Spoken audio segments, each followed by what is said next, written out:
boy? Not much. What's up with you, Tommy boy? Oh, here filming, I believe episode 27 of the podcast.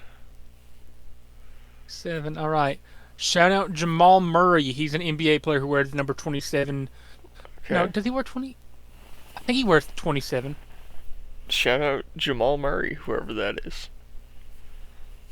I need to double check. He plays for Denver, and back in 2020, fun fact, whenever they were playing the NBA, lockdown bubble in Disney Mm-hmm. World, a leaked video came out of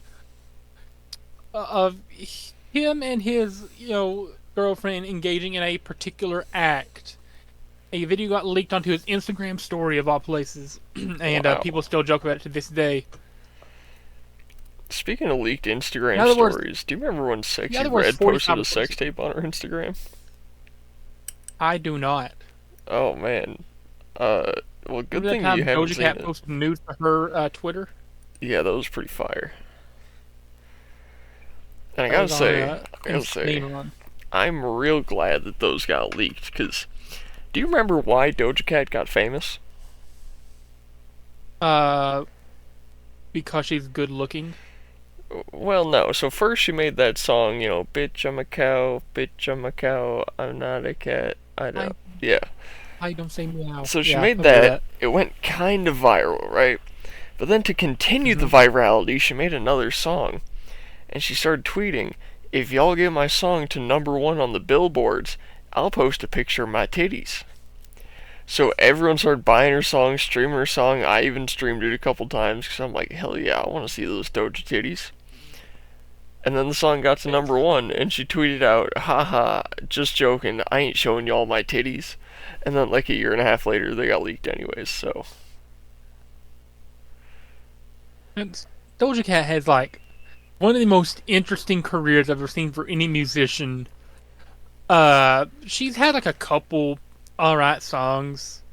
I'm not a Doja Cat fan myself, but I'm definitely she has a not. couple bangers in there, you know.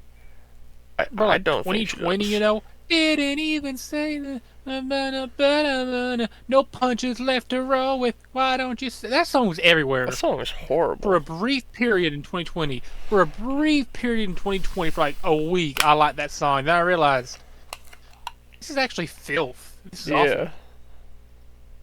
It's like that dude that wanted to fuck his horse on Old Town Road or whatever that song was. Lil Nas X, Yeah. or are we talking Billy Ray Cyrus? Well, both. Actually, I fuck with Bro, Billy Ray Cyrus, though. Billy Ray hey, Cyrus he's from held Kentucky. Shout out Billy Ray. dude, he held a free concert in my town one time. Well, In not Wonder technically. Lake, No, Illinois. well, it was in Woodstock, the town over, but technically the same town. Okay.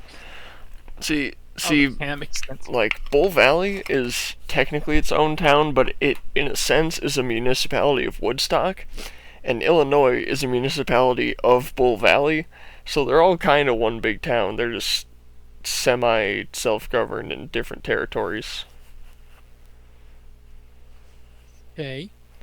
It's weird how the Illinois government works because all like those three towns are within District 200, which is like the school district of the area, but that also counts Hmm. for like a slight governance area. So like over that section of the county, it has its own little government too. And yeah, there's the Illinois government is straight up a pyramid scheme.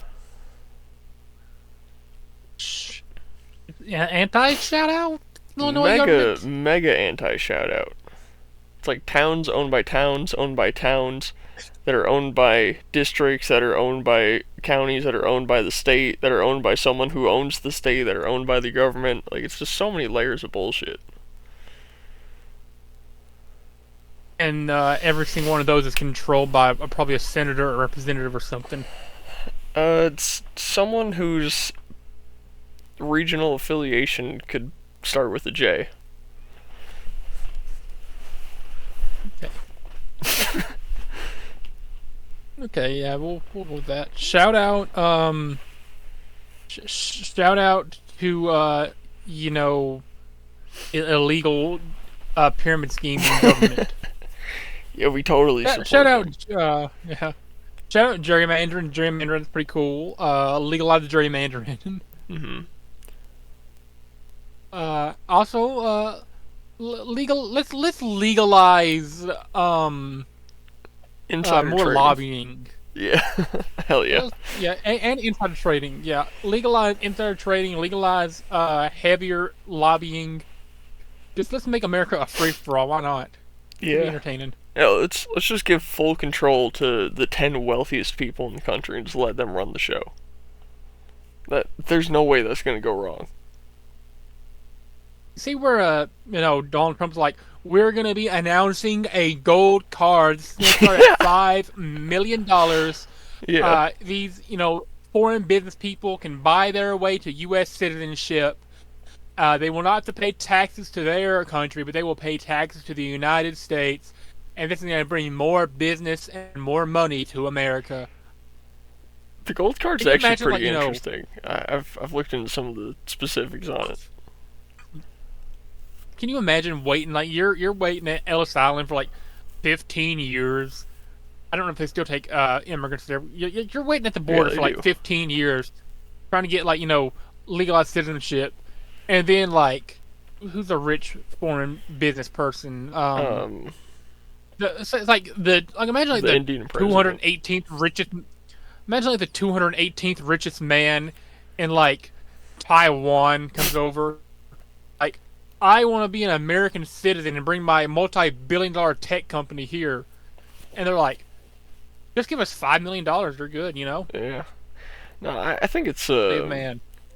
I I think it's a pretty good idea because see, like previously, no matter what, if you wanted to become a U.S. citizen, the wait time is like 6 or 7 years. Like you put in your thing and then you just wait, and eventually they might tell you that you can come. But now you can go, hey, look, I'm already rich. I own a super successful business. Here's $5 million. Put me in the front of the line. And then they go, oh yeah, straight to the front of the line, sir. It's like a fast pass at Dollywood, whatever they call them, time savers. And Right. you go right to the front. They start printing out all your paperwork. You get a U.S. citizenship paper certificate thing, and then you bring your $1 billion company to America. And you make more money for the government. Yeah, and you know, people have been saying these tariffs are just gonna skyrocket prices on things. Well, if that's the case, why is every single foreign company right now building factories in America as fast as they possibly can to not have to raise Hmm. prices?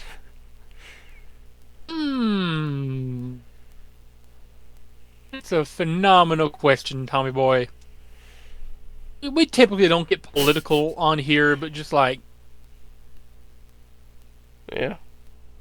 I mean, like, every company's moving here because they're like, oh shit, that's where the money's at. yeah, yeah. You watched the State of the Union on I think it was Tuesday night. I didn't get the whole thing, but I watched some parts of it and I thought it was a little bit ridiculous. Of course, the politics we see on TV is Yeah. all political theater, it's not exactly real. But I just thought it was ridiculous that they would even pretend like they would sit there in silence with little stupid signs. You're wrong. Shut up.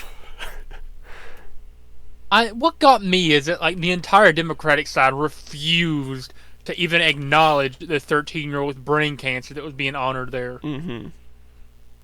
It's Donald's up there talking. He's like, and this is a special young man. He's a 13-year-old. He is a survivor of brain cancer. He wants nothing more than to be a Secret Service officer or police officer. And he's like, so, whatever his name is, we'll be honoring you tonight by making you a member of the Secret Service detail. Everybody in the Republican side stands up, cheering, Mm-hmm. clapping, woo! As they should. Everybody else on the other side just nothing. Yeah. It's crickets. Just sitting there. And Ridiculous. again, I'm not trying to take political sides here. I'm just saying that's a bit ridiculous. It is. That they had the families of people who got murdered and killed and tortured there. They were acknowledging the families of these Yeah. people who underwent heinous crimes. And then still, people on the Democrat side just Yeah. nothing. And the crazy thing is, like, as fake as that all is, like I just mentioned, it's political theater. Just like, TSA is security theater. It's just meant to make you feel a certain way. It's not what's really going on. It's like, you want people to vote for you, right?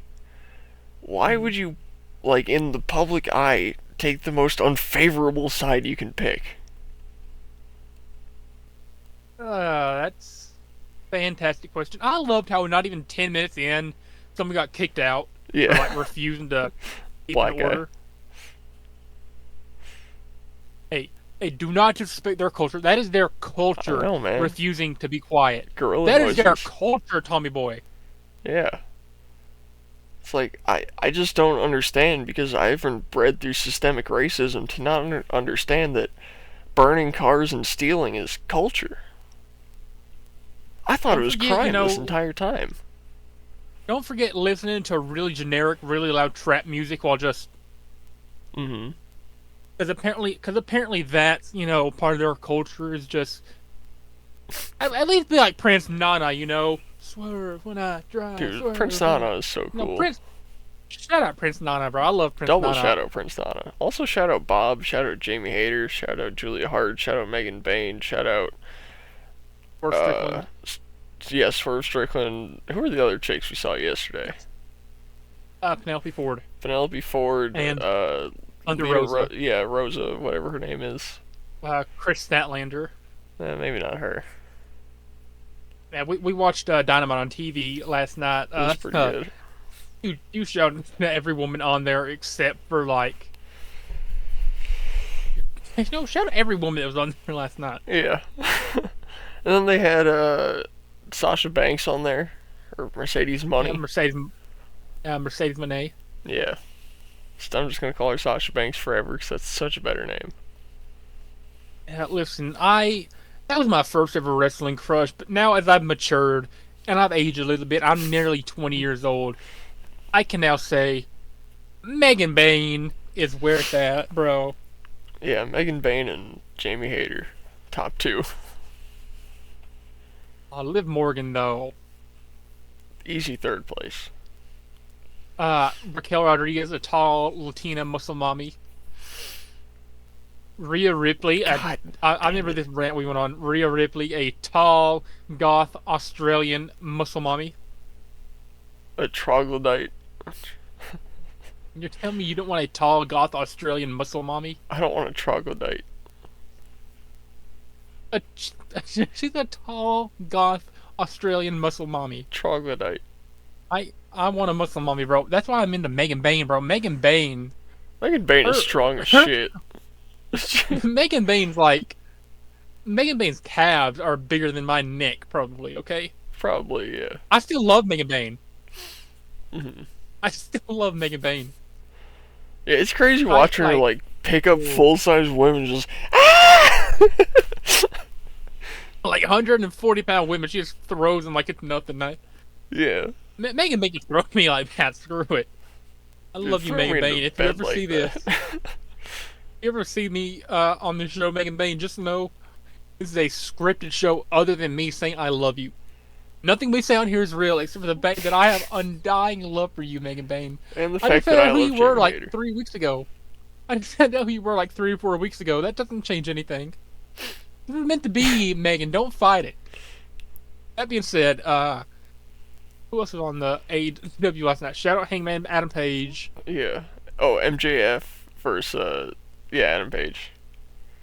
I didn't think you liked Jewish people, Tommy boy. MJF is Jewish? We've discussed this. MJF is he's Jewish. I didn't know that. I couldn't tell. No, he's I'm pretty sure he is. I'm pretty sure he's Jewish. He might be I'm Jewish by faith, 99. but I can tell by that nose that he ain't an Israeli, because he don't got that beak they got up front. Well, he's told stories of like people would make fun of him when he was little, called him Jew boy. So, Bro, who'd he go to school with? Cartman? I'm just gonna Shut go up, out Jew. on a limb and say I'm like 99.99% sure that he is Jewish. He probably is, but I don't know. I love He's a you, fairly good MJF. wrestler. Yeah. Oh, He's and then fantastic. He's fantastic. I love MJF, bro. It's one of the best in the game. yeah, I'm not a huge Cassidy fan, and by not a I huge love him. fan, I mean I'm not a fan. But he did pretty good last night. You need to watch some of his like funnier stuff, for like he'll be in the middle of a match, and then like he'll have his opponent like stopped in front of him, and he'll just go like a really like light Hmm. slap, and the audience will react and treat like somebody just got their head shot off. That's Yeah. and you know a match you need to go and watch sometime. I don't know if we'll do a reaction to it on here, but I've seen it multiple times. You need to watch Invisible Man versus Invisible Stan. It's got one of the AEW referees right now is the referee of it. Okay. It's the dumbest thing ever, but I love it so much. I'm begging you to watch Invisible Man versus Invisible Stan. Let's go, Stanley. I Let's love go! you, Stanley. Let's go, Steven! Uh, Shout out to I Let's Go cannot wait Steven until Kid. cannot wait until 30 years from now. There's gonna be like an hour-long compilation of every time we said, "Let's go, Steven!" It's gonna be incredible. Do you mind explaining to them our NASCAR idea we had? I don't know why I just randomly thought of that, but Yeah. well, an idea we had. If I remember to do it, and I'm definitely not going to, I could right now edit in the video I took for you in the VR headset of the virtual studio I made. But I'm definitely not gonna remember to do that. Okay, so there's a that, but Yeah. well, an idea we had.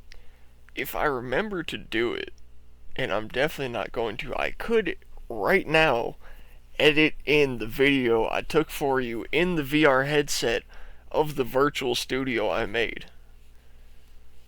But I'm definitely not gonna remember to do that.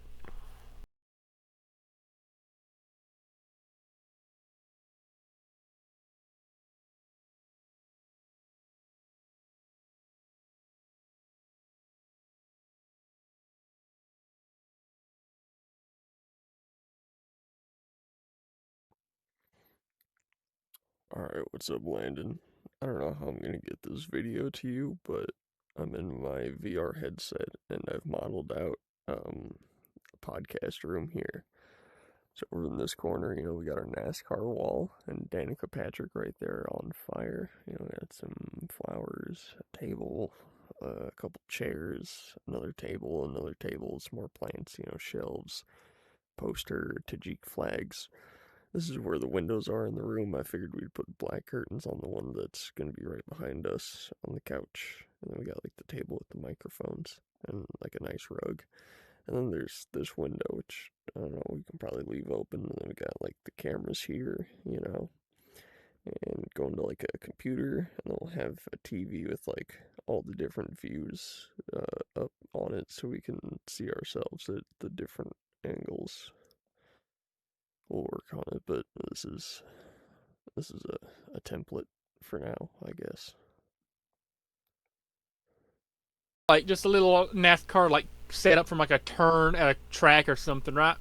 You'll have all the guys up there that are like big names, like Dale Earnhardt Jr., Chase Elliott, Denny Hamlin. My current favorite driver, Carson Hocevar. And like they'll all be in their pack racing, and then like down off the bank in the grass, upside down, turn the wrong way. We'll have Danica Patrick. Yeah. That's a fun little idea I had. If by any chance you guys saw the video I put in here, if I put it in here, you'll know it's Danica Patrick because it's upside down and there's fire coming out of it.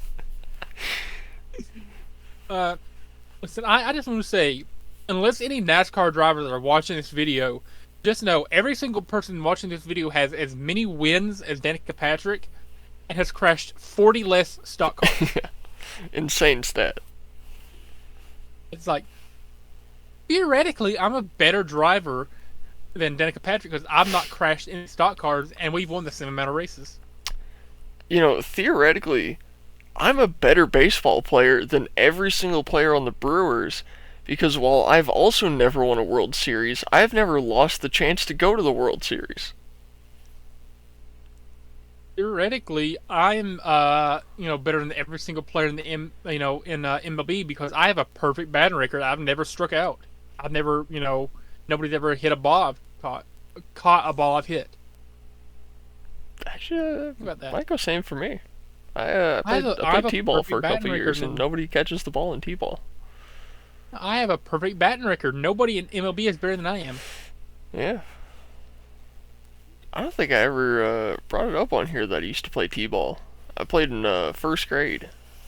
Well, actually, I played it in was the kindergarten. summer between kindergarten and first grade. I played T-ball for a couple months, and I remember there was two teams in my town. There was one for the east side where I lived at the time, and one for the west side. And we went up against the west side for a game to see who was going to go to the multi-town level against like McHenry or whatever. And I remember I thought, just keep in mind I was like 5 at the time. I didn't have any like world views or anything. I didn't know anything outside of like the few streets near my house. I thought that like our team with our dark blue shirts were like the only team in the United States that had dark blue shirts, I thought they were so cool. And then the other team came in to play us wearing the same colored shirts. I was like I was like, what? They stole our shit. They can't have that. That's not cool. They took our color. I think when I was playing t-ball in kindergarten, I was on a orange and navy blue team, and we were the Bulls. Hmm. I don't remember what our team was.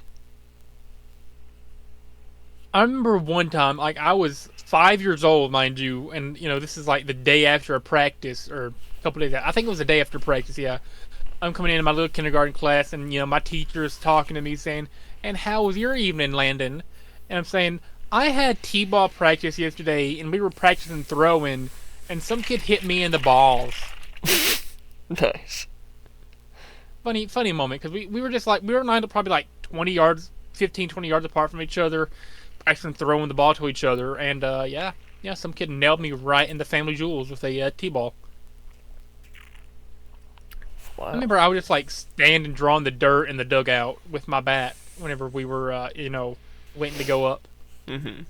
I would be drawing like smiley faces and flowers and sailboats and stuff. Hmm. I'm trying to figure out how I can make this one thing I told you about I want to make, but I cannot find anywhere to do it online. I do not feel like doing it on paper. All right. If you could do it on paper, you could do it on MS Paint. Yeah, but like I don't think I have enough room to do it in MS Paint. But you would on a sheet of paper? I I think MS Paint would make it difficult because paper at least I don't have to like it's confusing. Yeah, I still have I no could idea what you're trying pull to up. do. Oh boy, Tommy boy, you're. Can I just? Ooh, hold up. I can probably like. Okay, so I'm gonna open an image in Paint. So, while you're doing that, I gotta ask, did you get any Bible stories prepared for today? Not today, no, because I did not expect this to be recording tonight. You just like texted me like an hour ago, be like, record at 7. I asked you I'm last sure. night if you wanted to record today. You did? Yeah, we talked about it, like right after AEW. Oh, I do not recall. I do not remember. That's my bad. Yeah, I was saying, Whoopsie. we could do maybe like a morning recording, and then, I didn't get up till like 11, so it was like, kind of too late for that. Okay. But anyways, I've got my Bible story pulled up, if you don't care for me to read it. Well, let's listen. Let's listen. Alright, so we've got, uh, okay, maybe I don't have it pulled up. Um, Oh no. that's okay. I had it pulled up, but the website didn't keep it tabbed, so I'll pull it back up. I know where I'm at. It was Judges 13. Okay. So at some point on here, I read Judges 15 and 16, which are the second half of Samson's book. So I'm going to read 13 and 14, which are the first halves, the less intense halves, but, I figured it'd be nice to round out that part of the story since I only got 15 and 16. And also, last time I did it, I was reading from the King James Version. I didn't realize I was reading from the King James Version. I don't like that version. I don't like any version that's a person's version. Because that means, especially like King versions, because that means they went in and edited that book themselves to fit whatever they wanted it to fit. So I did some real research into what the most literal translation of the Bible is. And I came to the American Standard Bible and the Christian Standard Bible. And the North American Standard Bible is supposed to be the most literal one translated to the most literate version of English, but the Christian Standard Bible, while it does feature a little bit of Old English word in it, is technically the most accurate translation. So that's the one I'm reading today. Okay. Just had to get that out of the way because I fucking hate the King James version. It's the worst version of the Bible. If I go to a church and I see the King James version, I'll walk out. It's not a real church. Oh. Just saying. Oh. Okay. That's also not true. I've never done that, but I would now, just because I've formed my opinion on that version of the book. Anyways, we'll start with Judges 13, the birth of Samson. Samson. God damn it. Okay. The Israelites again did what was evil in the Lord's sight. You hear that? Israelites doing evil in the Lord's sight? Yeah. So the Lord handed them over to the Philistine. Wait. Shit, sorry. I lost my line. So the Lord handed them over to the Philistines 40 years. There was a certain man from Zorah, from the family of Dan, whose name was Manoah. His wife was unable to conceive and had no children. The angel of the Lord appeared to the woman and said to her, "Although you are unable to conceive and have no children, you will conceive and give birth to a son. Now please be careful not to drink wine or beer or eat anything unclean, for indeed you will conceive and give birth to a son. You must never cut his hair, because that boy will be a Nazarite to God from birth, and he will begin to save Israel from the power of the Philistines." Then the woman went and told her husband, "A man of God came to me. He looked like Yahweh, inspiring angel of God. He looked like the awe-inspiring angel of God." I can't read sometimes. "I didn't ask him where he came from, and he didn't tell me his name. He said to me, you will conceive and give birth to a son. Therefore, do not drink wine or beer, and do not eat anything unclean, because the boy will be a Nazarite to God from birth until the day of his death." Manoah prayed to the Lord and said, "Please, Lord, let the man of God you sent come to us again, and teach us what we should do for the boy who will be born." God listened to the Manoah, and the angel of God came again to the husband. She was sitting in the field, and her husband Manoah was not with her. The woman ran quickly to her husband and told him, "The man who came to me the other day has just came back." So Manoah got up and followed his wife. When he came to the man, he asked, "Are you the man who spoke to my wife?" "I am," he said. Then Manoah asked, "When your words come true, what will be the boy's responsibilities and work?" The angel of the Lord answered Manoah, "Your wife needs to do everything I told her. She must not eat anything that comes from the grapevine, or drink wine or beer, and she must not eat anything unclean. Your wife must do everything I have commanded her. Please stay here," Manoah told him, "and we will prepare a young goat for you." The angel of the Lord said to him, "If I stay, I won't eat your food. But if you want to prepare a burnt offering, offer it to the Lord." Manoah did not know he was an angel of the Lord. Then Manoah said to him, "What is your name, so that we may honor you when the words come true?" Why do you ask my name? The angel of the Lord asked him, since it is beyond understanding. Manoah took a young goat and a grain offering, and offered them on a rock to the Lord, who did something miraculous. While Manoah and his wife were watching, when the flame went up from the altar to the sky, and the angel of the Lord went up in its flame. Why the fuck is this written like this? Grammatically, it's horrible.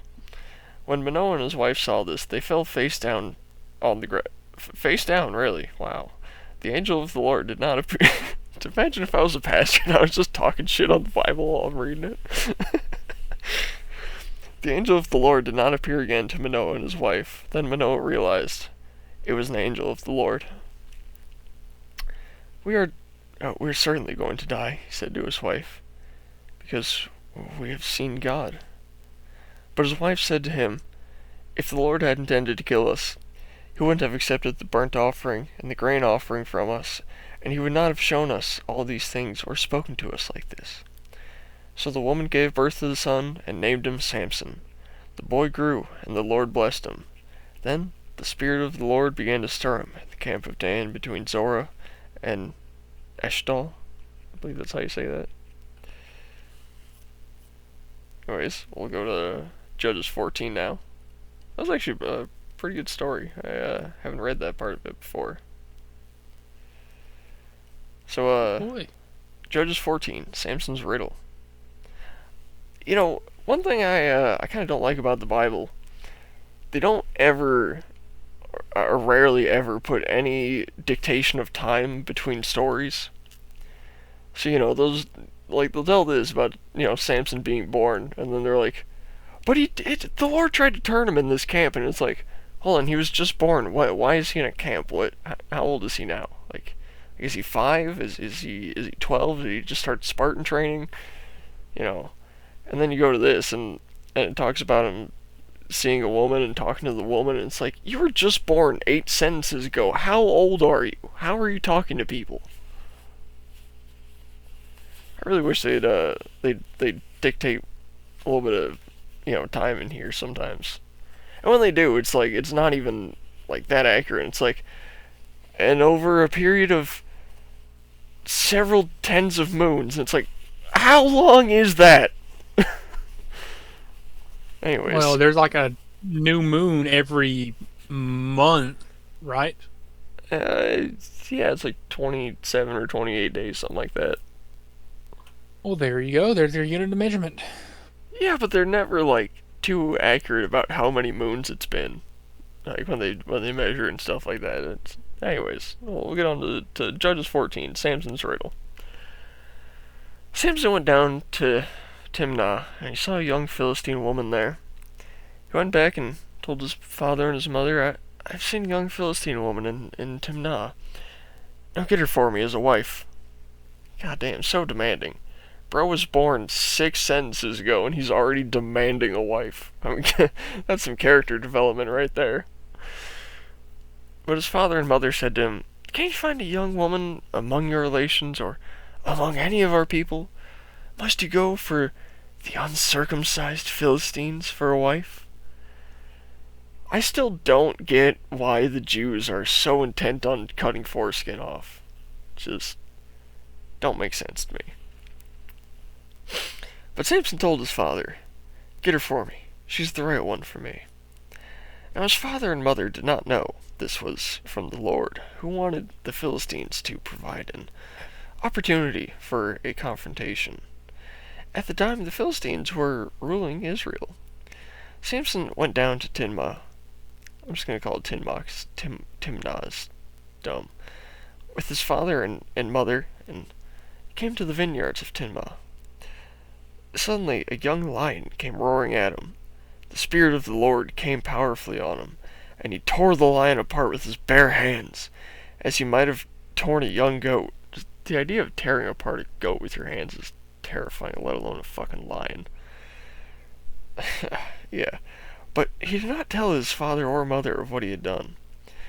Then he went and spoke to the woman, because she seemed right to Samson.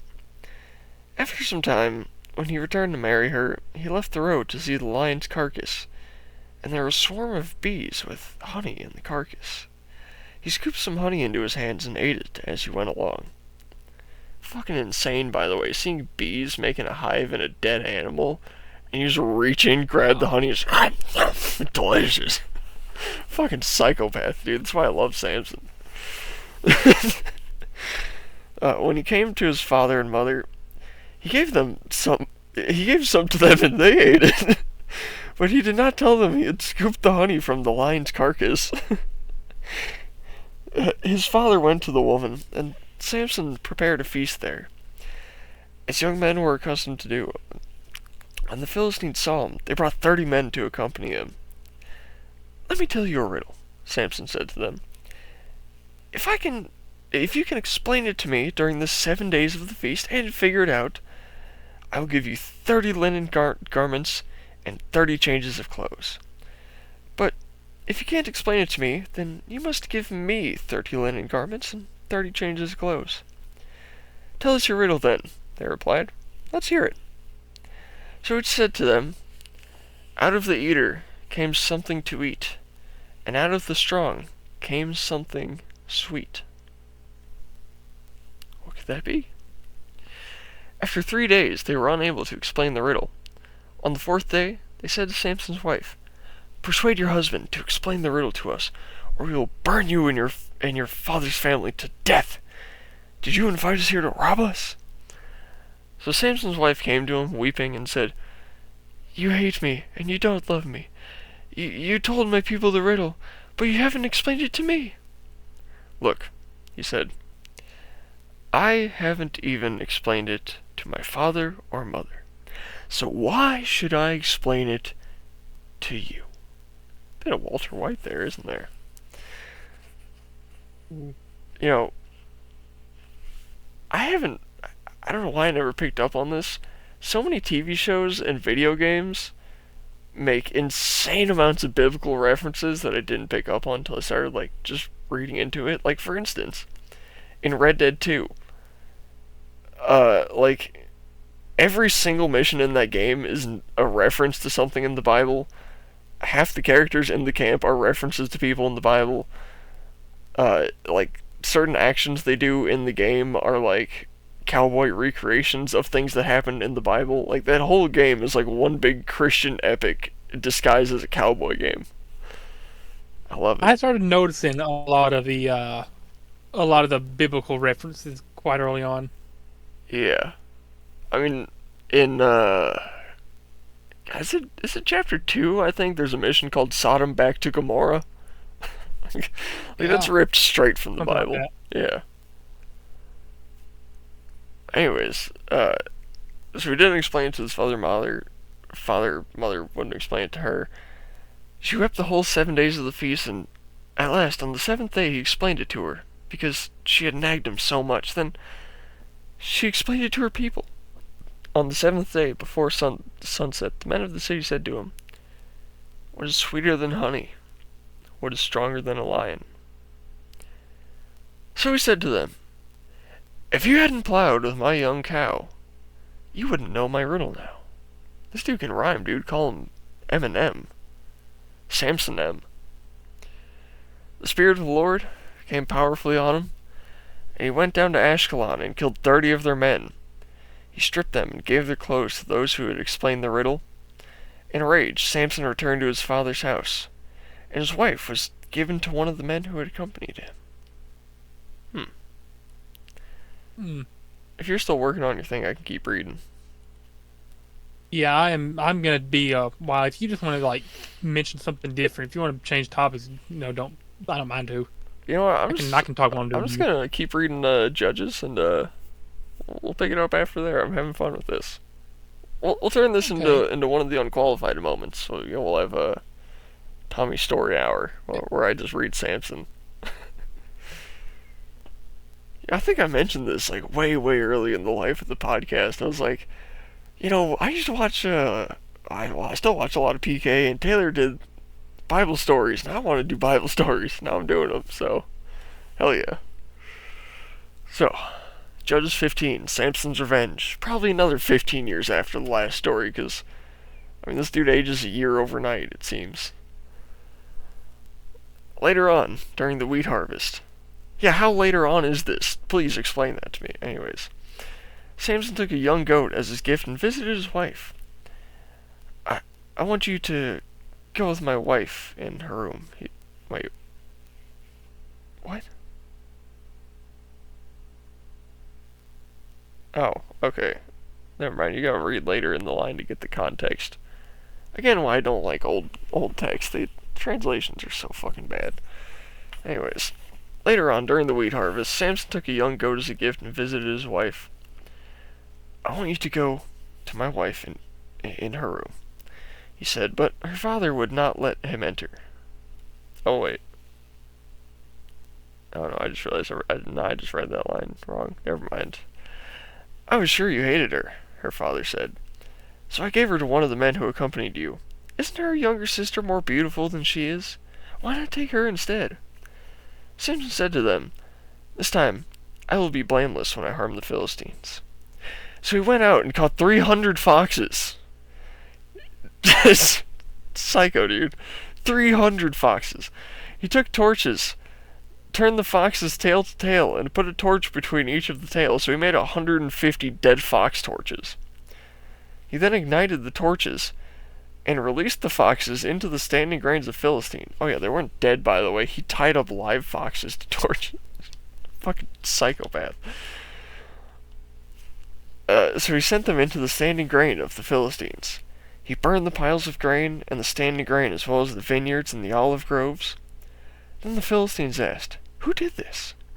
They were told it was Samson, the Timnite's son-in-law, because he took Samson's wife and gave her to his companion. So the Philistines went to her father and burned them to death. Damn. And Samson told them, Because you did this, I swear that I won't rest until I have taken vengeance on you. He tore them limb from limb, and then went down and stayed at a cave at the rock of Etam. The Philistines went up, camped in Judah, and raided Lehi. So the men of Judah said, Why have you attacked us? They replied, We have come to tie Samson up and pay him back for what he did to us. Then 3,000 men of Judah went to the cave at the rock of Etam, and they asked Samson, Don't you realize that the Philistines rule us? What have you done to them, or done to us? I have done to them what they have done to me, he answered. They said to him, We've come to tie you up and hand you over to the Philistines. And Samson told them, Swear to me that you yourselves won't kill me. No, they said, we won't kill you, but we'll tie you up so securely and hand you over to him. So they tied him up with 2 ropes and led him away from the rock. A little foreshadowing. 2 ropes, not enough. When he came to Lehi, the Philistines came to meet him shouting, The Spirit of the Lord came powerfully on him, and the ropes that were on his arms and wrist became like burnt flax and fell off. He found a fresh jawbone of a donkey, reached out his hand, took it, and killed 1,000 men with it. Again, absolutely insane, killing 1,000 dudes with the jawbone of a donkey. This is why Samson's my favorite Bible character. He's insane. He's maybe the craziest person that has ever lived in all of human history. Then Samson said, That's insane. With the jawbone of a donkey, I have piled them in heaps. With the jawbone of a donkey, I have killed 1,000 men. When he finished speaking, he threw away the jawbone and named that place Jawbone Hill. Hell yeah. He became very thirsty and called out to the Lord, You have accomplished this great victory through your servant. Must I now die of thirst and fall into the hands of the uncircumcised? So God split a hollow place in the ground at Lehi, and water came out of it. After Samson drank, his strength returned, and he revived. This is why he named it Hakore Spring, which is still in Lehi today. And he judged Israel 20 years in the days of the Philistines. Pretty good story, man. I really like that one. But, then we got Judges 16, where it sort of wraps up Samson's story, and let's just say things things thing in this one. Also, A definitely thing. man, I got this one piece of Now creatine that is just like sitting in a ball in the bottom of my cup, and it won't dissolve no matter how much I shake this. I don't know what to do.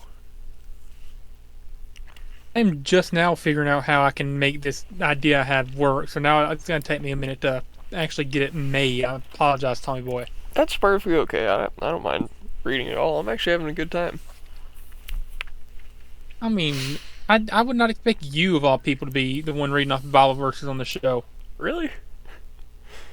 I would not expect that.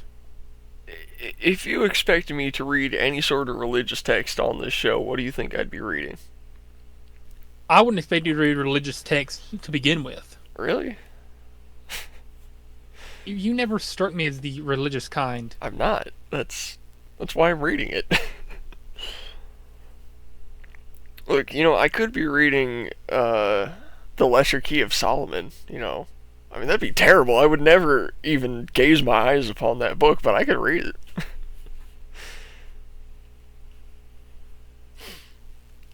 Now, I'm finally figuring out the method of getting this done. It's going to take a little bit, so...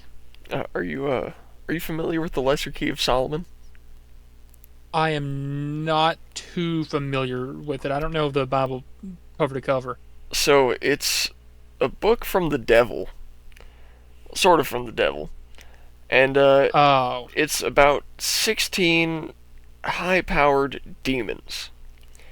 And these demons, if you were to summon them, can grant you certain things at a certain price, But the problem is, no matter what, you're selling your soul to the devil and granting yourself, eternal damnation, which, the Bible says you're not supposed to.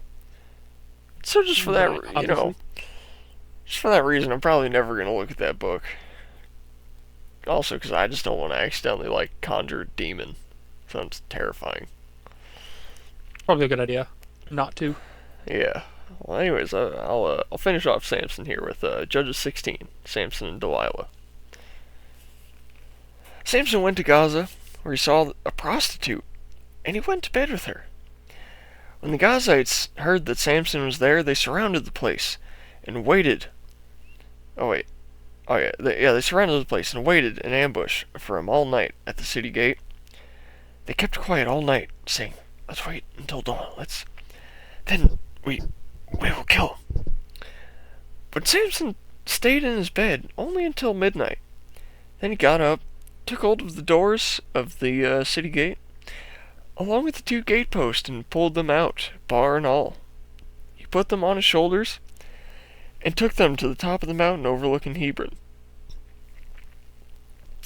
Some time later, he fell in love with a woman named Delilah, who lived in the Sorek Valley. The Philistines' leader went to her and said, "Persuade him to tell you where his great strength comes from, so we can overpower him, tie him up, and make him helpless. Each of us will then give you 1,100 pieces of silver." So Delilah said to Samson, "Please tell me, where does your great strength come from? How could someone tie you up and make you helpless?" Samson told her, "If they tie me up with 7 fresh bowstrings that have not been dried, I will become weak and be like any other man." The Philistine leader brought her 7 fresh bowstrings that had not been dried. I don't know what they made bowstrings out of at the time, or why they had to be dried, or why it's so important that they weren't dried, but I just think it's interesting that they put that context in there. I don't know. Who knows? So, where are we at? Shit. Oh, this was fun. I was following along and be able to tell you, but I am I got it. hard Okay. at work making your next activity. Yeah. Alright, so he said, "If you tie me up with 7 fresh bowstrings that have not been dried, I will become weak and be like any other man." The Philistine leaders brought her 7 fresh bowstrings that had not been dried, and she tied him up with them. When the men in ambush were waiting, while the men in ambush were waiting in her room, she called out to him, "Samson, the Philistines are here!" But he snapped the bowstrings as a strand of yarn snaps when it touches fire. The secret of his strength remained unknown. Then Delilah said to Samson, "You have mocked me and told me lies. Won't you please tell me how you can be tied up?" He told her, "If they tie me up with new ropes that have never been used, I will become as weak and be like any other man." Delilah took new ropes, tied him up with them, and shouted, "Samson, the Philistines are here." But while the men in ambush were waiting in her room, he snapped the ropes off of his arms like a thread. Then Delilah said to Samson, "You have mocked me and told me lies all along. Tell me how you can be tied up." He told her, "If you weave the 7 braids on my head into the fabric on a loom." She fastened the braids with a pin and called to him, "Samson, the Philistines are here." I don't get how he's in the middle of telling her what it takes to get tied up, and then the line he gets interjected with happens after he got tied up. Why not write what happens in between there? Anyways. Great question. So she fastened the braids with the pin and called to him, "Samson, the Philistines are here." He woke from his sleep and pulled out the pin with the loom and the web. "How can you say I love you," she told him, "when your heart is not with me? This is the 3rd time you have mocked me and not told me what makes your strength so great." Because she nagged him day in and day out, and pleaded with him until she had worn him out, he told her the whole truth and said to her, "My hair has never been cut because I am a Nazarite to God from birth. If I am shaved, my strength will leave me, and I will become weak and like any other man." When Delilah realized that he had told her the whole truth, she sent this message to the Philistine leaders. Come one more time, for he has told me the whole truth." The Philistine leaders came to her and brought this over with them. Then she let him fall asleep on her lap and called a man to shave off the 7 braids on his head. In this way she made him helpless, and his strength left him. Then she cried, "Samson, the Philistines are here." He awoke from his sleep. He said, "I will escape as I did before and shake myself free." But he did not know that the Lord had left him. Samson's defeat and death. This is line 21. The Philistines seized him and gouged out his eyes. They brought him down to Gaza and bound him with bronze shackles. He was forced to grind grain in prison, but his hair began to grow back after it had been shaved. Now the Philistine leaders gathered together to offer a great sacrifice to their god, Dagon. They rejoiced and said, "Our God has handed over to us our enemy, Samson." When the people saw him, they praised their God and said, "Our God has handed over to us the enemy who has destroyed our land and who multiplied our dead." When they were in good spirits, they said, "Bring Samson here to entertain us." So they brought Samson from prison, and he entertained them. They had him stand between the pillars. Samson said to the young man who was leading him by the hand, "Lead me to where I can feel the pillars supporting the temple, so I can lean against them." The temple was full of men and women, and all of the leaders of the Philistines were there. And about 3,000 men and women were on the roof, watching Samson entertain them. He called out to the Lord, "Lord God, please remember me. Strengthen me, God, just once more. With one act of vengeance, let me pay back the Philistines for my 2 eyes." Samson took hold of the 2 pillars supporting the temple and leaned against them, one on his right hand, the other on the left. Samson said, "Let me die with the Philistines." He pushed with all his might, and the temple fell on the leaders and all the people in it. And those he killed at his death were more than he had killed in his life. Then his brothers and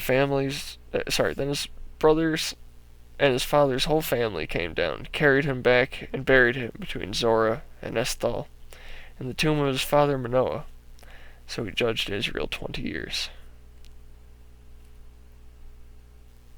I'm almost done, Tommy Boy, if you want to mention anything else. Well, that's it I am for, on the last stick of setup. Yeah, that's about it for the Samson part. It picks up with Micah afterwards. I don't feel like reading Micah's part because I don't like Micah. Not the biblical Micah, the Red Dead Micah, and so I'm just not gonna. You don't like Micah? You're a fan of Micah? I like everybody in the gang. Oh, okay. Except for the one old lady that's always complaining about everything. Susan? Miss Grimshaw? I do not like Miss Grimshaw. Other than that fact when she like blew somebody's, entire like guts out whenever at the beginning of I think at the end of chapter 5 whenever the shootout happens. Yeah, Like, but right around that time when she blows somebody's entire like innards out. That's pretty cool. yeah, but I mean, she's like the only person keeping the camp. Like if it wasn't for them, it'd be a pig. Or for her, it'd be a pigsty. Hey, I love Pearson. I don't know why, but I love Pearson so much. Yeah, everyone loves Pearson. Pearson's awesome. Shout out Jack. Jack is awesome. God, I just got a text from my black friend.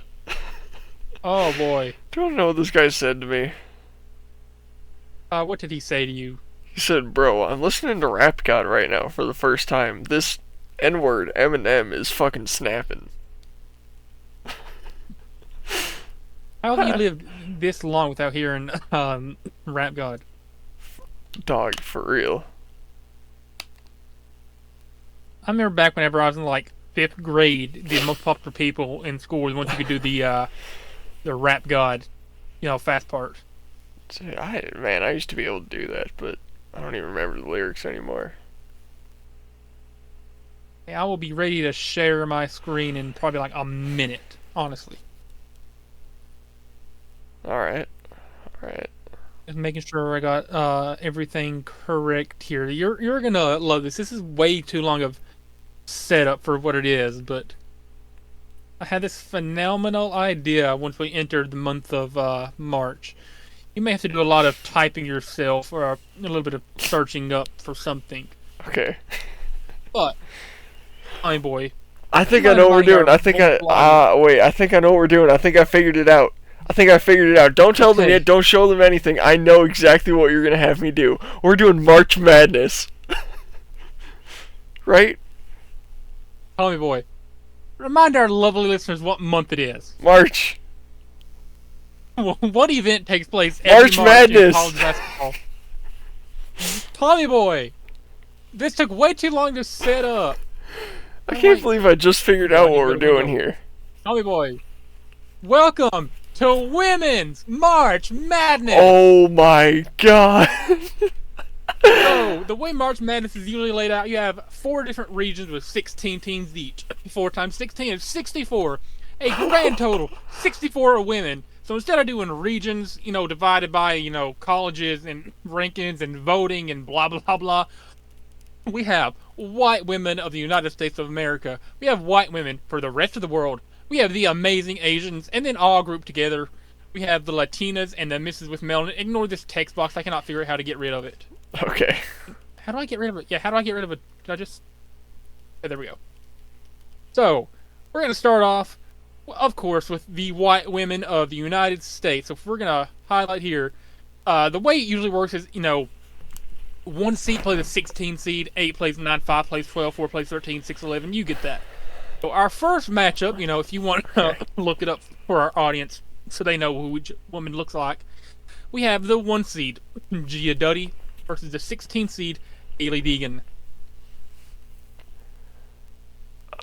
Oh god, this is so many women to look up. There's no way I could possibly do all this. Now, you only have to look up 64 for the first round, and then, you'll, be able to remember what each one looks like. You know what? Or if you just want to...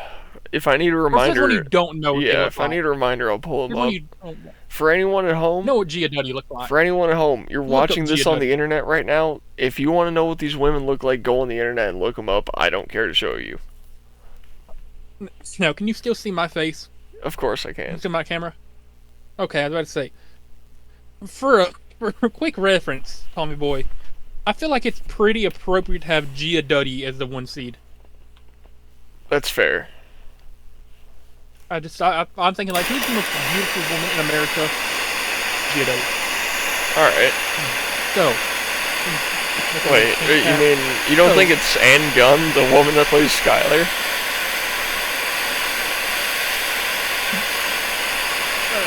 But seriously, at round 1 we have Gia Duddy versus Haley Deegan. So this is, we'll have like in the final 4 we'll have 1 white woman from the U.S., 1 white woman from the rest of the world, 1 Asian, and 1 Latina or Black woman. That's what the final 4 will be, 1 of each. So duking it out, we'll go like 1 round at a time. So we'll go first round on all sides, second round all sides, blah blah blah. We'll figure this out. I just want to say our first matchup. Hold on, you guys heard it here first, straight out of Landy's mouth. Asia and Spanish women do not count as the rest of the world. It's white women, rest of the world. Oh, okay, I missed that part. Yeah. So this could be like Australia, UK, all that, and then Latinas and Asians. Well, we have Latinas and mixed with Melanie because I could not think of enough, to fill in entirely that you and I would both find attractive. And then amazing Asians. That was the hardest one. You do not know how hard it was to find 16 attractive enough famous Asians to fill it. Now here's the thing: all Asians are kind of attractive, so to find the most attractive one is almost impossible. It was pretty difficult. I had to throw in a few like or or ooh in there, but let's make it fair. So starting us off though, Tommy Boy, this is entirely yours. This isn't between you and me. I fill this out just for you. I know how I would fill mine out. I may go back and do mine later. But Gia Duddy versus Haley Deegan. Who do you have coming out of round 1? Haley. So you're already gonna put in. So we already have a 16-over-1 upset. That's. You're really putting Haley Deegan over what I showed you. I don't know what any of this means, but yeah, I think she's hotter. Okay, Brooke Monk versus Sydney Sweeney. Who is more attractive? I'm gonna have to look up a picture. Oh, I'm just gonna use my phone. I'm gonna have to look up who Brooke Monk is real quick, because I know I've seen her recently, but I don't quite recall. I've been on Brooke Monk since. Okay, yeah. 2019, 2020. This chick. That, I don't know, what'd you call it, like a Bellaporte trip-off? Brooke Monk versus Sydney Sweeney, though. Who's coming out of round 1? Sweeney, 100%. Sydney Sweeney, okay. Not even close, man. Sydney Sweeney. Oh, okay. Madison Beer versus Gigi Dolan. Gigi Dolan. Okay, so you're taking the lower seeded one every time. I guess I am so far. Order. Okay, Liv Morgan versus Megan Bayne. Oh shit! I did not even plan this one. Man, that's tough because I won't be upset at you either way. This is my favorite. This is my AEW crush versus my WWE celebrity crush. So man, I think Megan's hotter. You're going Megan Bayne. Just barely, but yeah. I do not blame you. They're both awesome though. All right. Scarlett Johansson versus Sol Ruca. Going for my first high number here with Scarlett. Okay. I think she is more I don't feel like topping good Scarlett looking Johansson every time, so we'll just go. Yeah. Let's go ScarJo from now on. That's quicker. Kendall Jenner versus Poppy, the singer. Now I know who you would pick. I'm personally going with Kendall. I would go with Kendall as well. Oh really? I thought I like them both. Okay. I love them both, but we're gonna go with Kendall, of course. Tiffany Stratton versus Megan Maroney. I have to look up who the fuck Megan Maroney is. She's the only country singer on this entire thing. My sister loves her music. I love her for her looks. Okay, yeah, not bad. I can definitely see some appeal there. I'm gonna have to go with good old Tiff Strat though.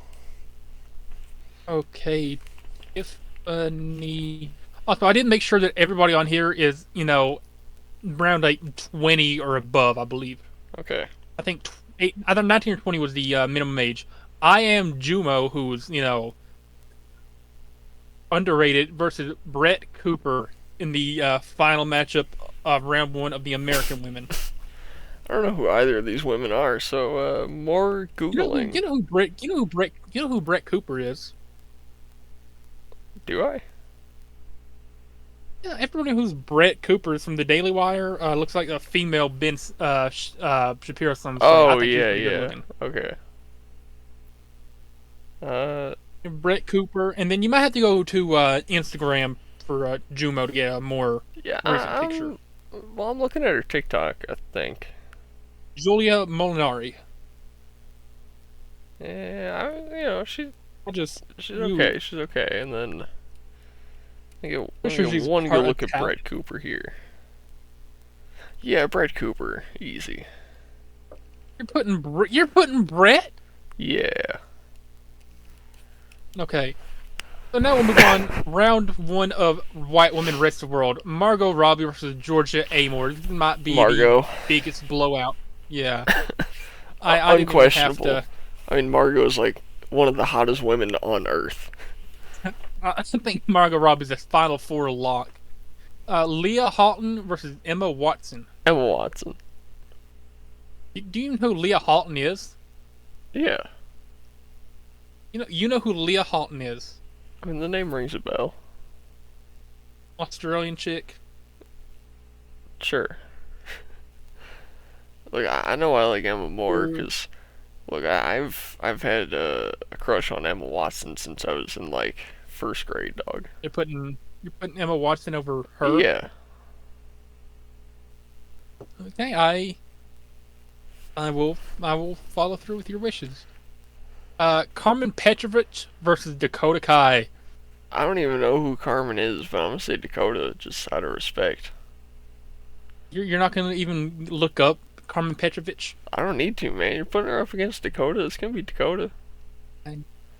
Dua Lipa versus Anya Taylor-Joy, a singer versus an actress.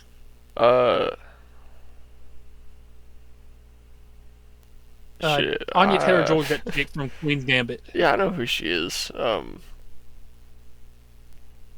I won't be mad whoever you put on here. Like, it's kind of like a tie for me, honestly. This is the first one where I'm like, I really can't decide. I guess Anya, because I like stuff she's been in more than stuff Dua's made. This is like about attractiveness, not really what they're in, but Yeah, but whatever. Because it's a tie for me, I'm just going with which one I personally like more. Okay, fair point. Fair point. We have Tate McRae versus Anna Cramling. Two chicks I ain't never seen before. Tate. Then it's time for Google. Yeah. Oh, okay. I see. Canadian singer-songwriter. She was recently on SNL with our king, Shane Gillis. Wow. No, I hate Canadians. And Tate McRae, right? Oh my goodness, dude. See, you may not know this. No, but Swedish women are like a secret fetish of mine. So I'm going with Anna because I love Swedish women. We're going with Anna Cramley, alright. A chess grandmaster, by the way. She's a Swedish chess player. She can shit on my chess. There we go. Alright, we have Nika Mule versus Alison Wonderland. Again, two chicks I ain't never heard of. Nika Mule, Croatian basketball player, but she is gorgeous. If she's playing basketball, gorgeous. I really doubt that. She's 23. Look her up. Oh. Look her up.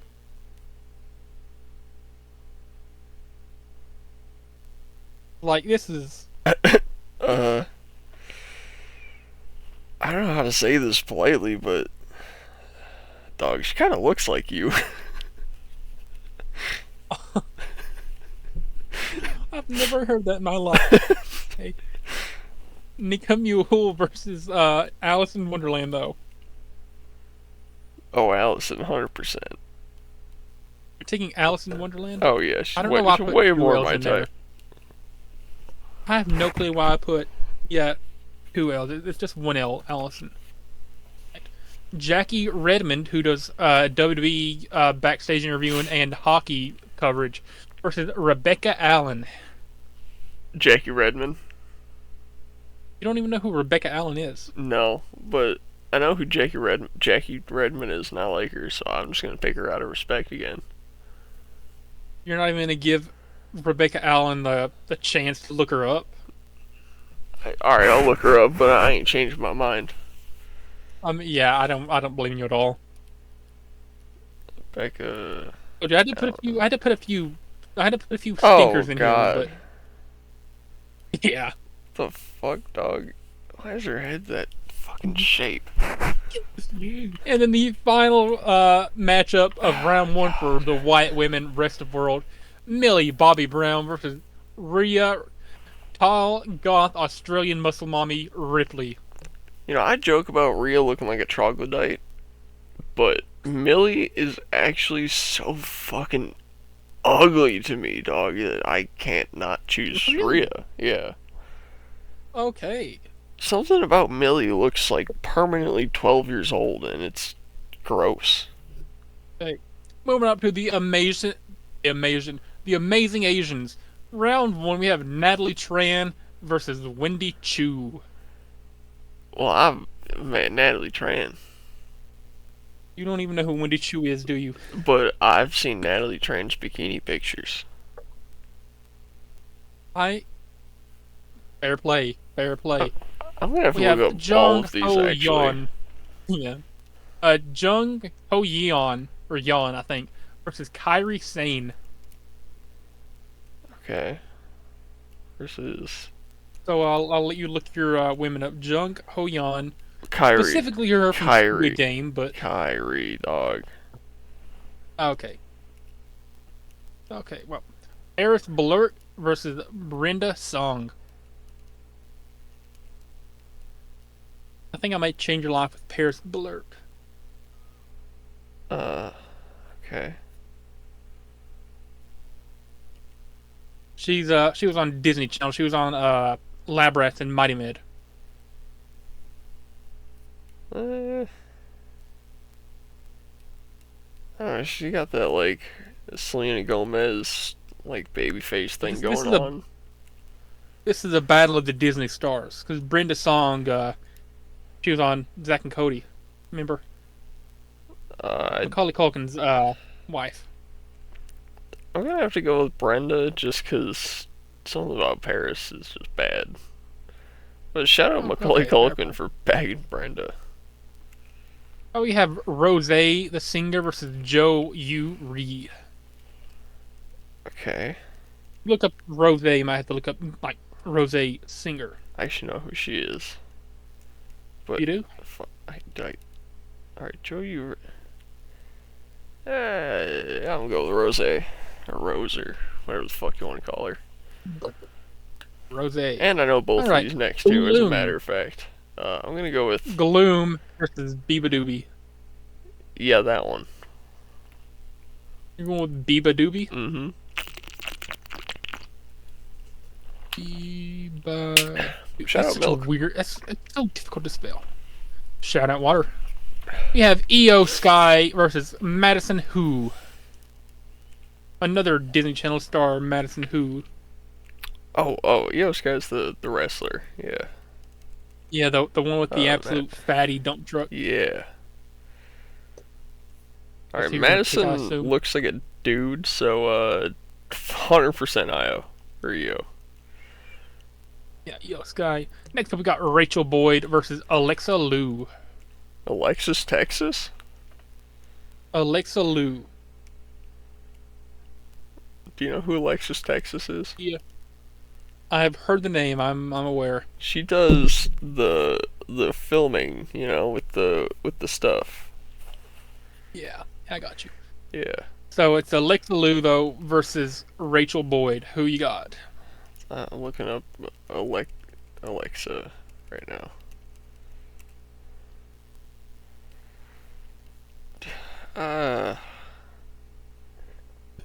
I guess Rachel. Yeah, this is a bit of a meh kind of round. And then finally, the last round, or I guess the last match of the Asians round, round one, Amei versus Asuka. My beloved Amei versus Asuka. I was actually thinking Asuka. You're not. I looked at pictures of both of them, and I kind of think, yeah, You're going Asuka? yeah.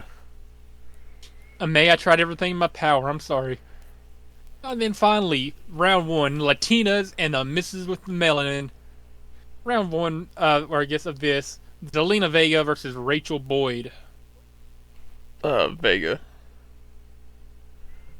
I didn't even have to. Zelina Vega.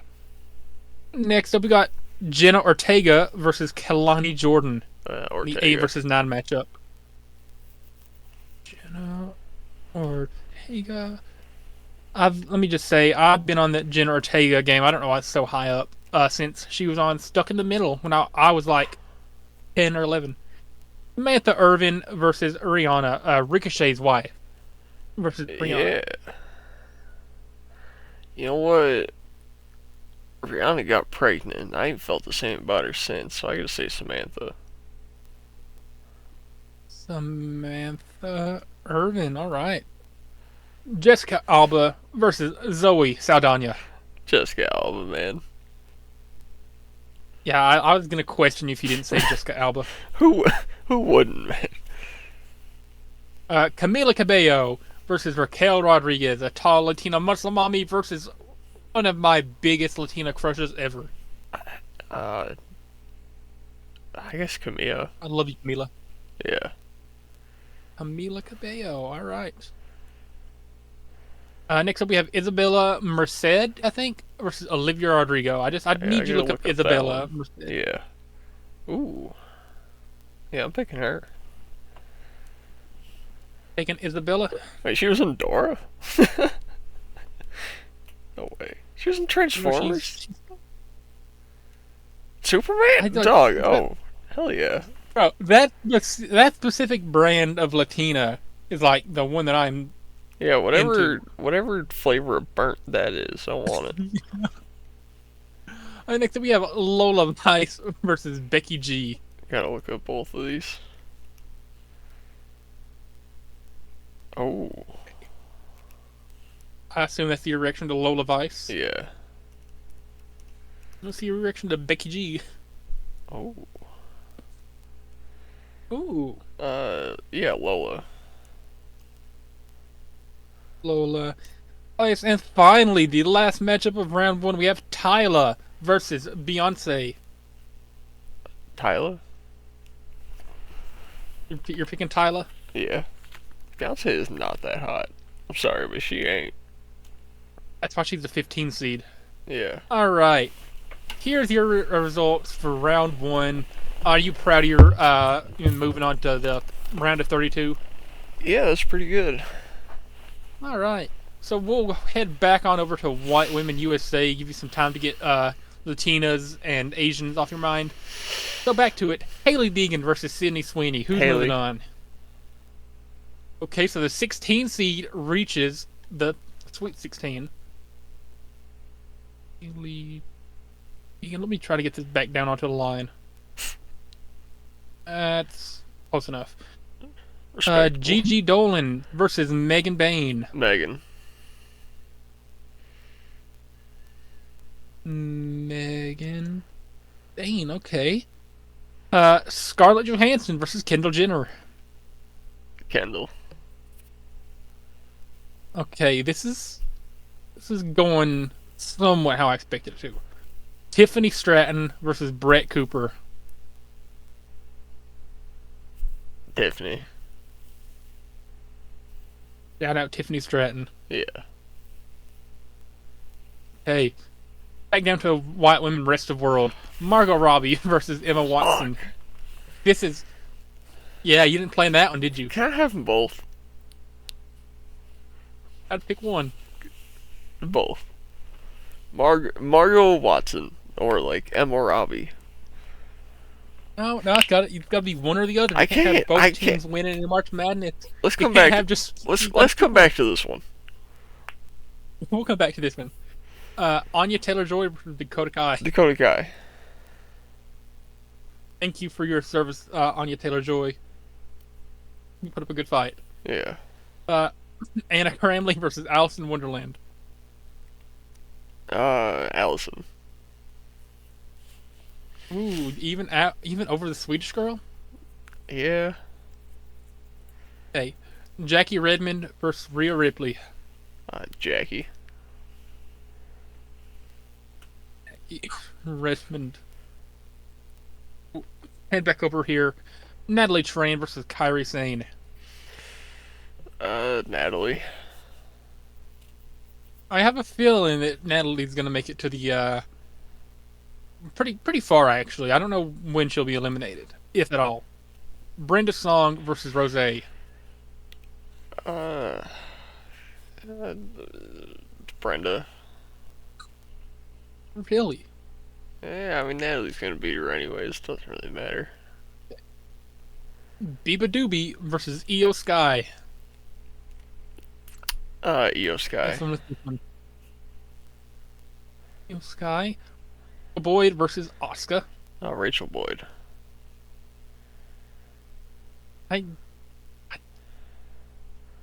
Gotcha. Zelina Vega versus Jen Ortega. Who?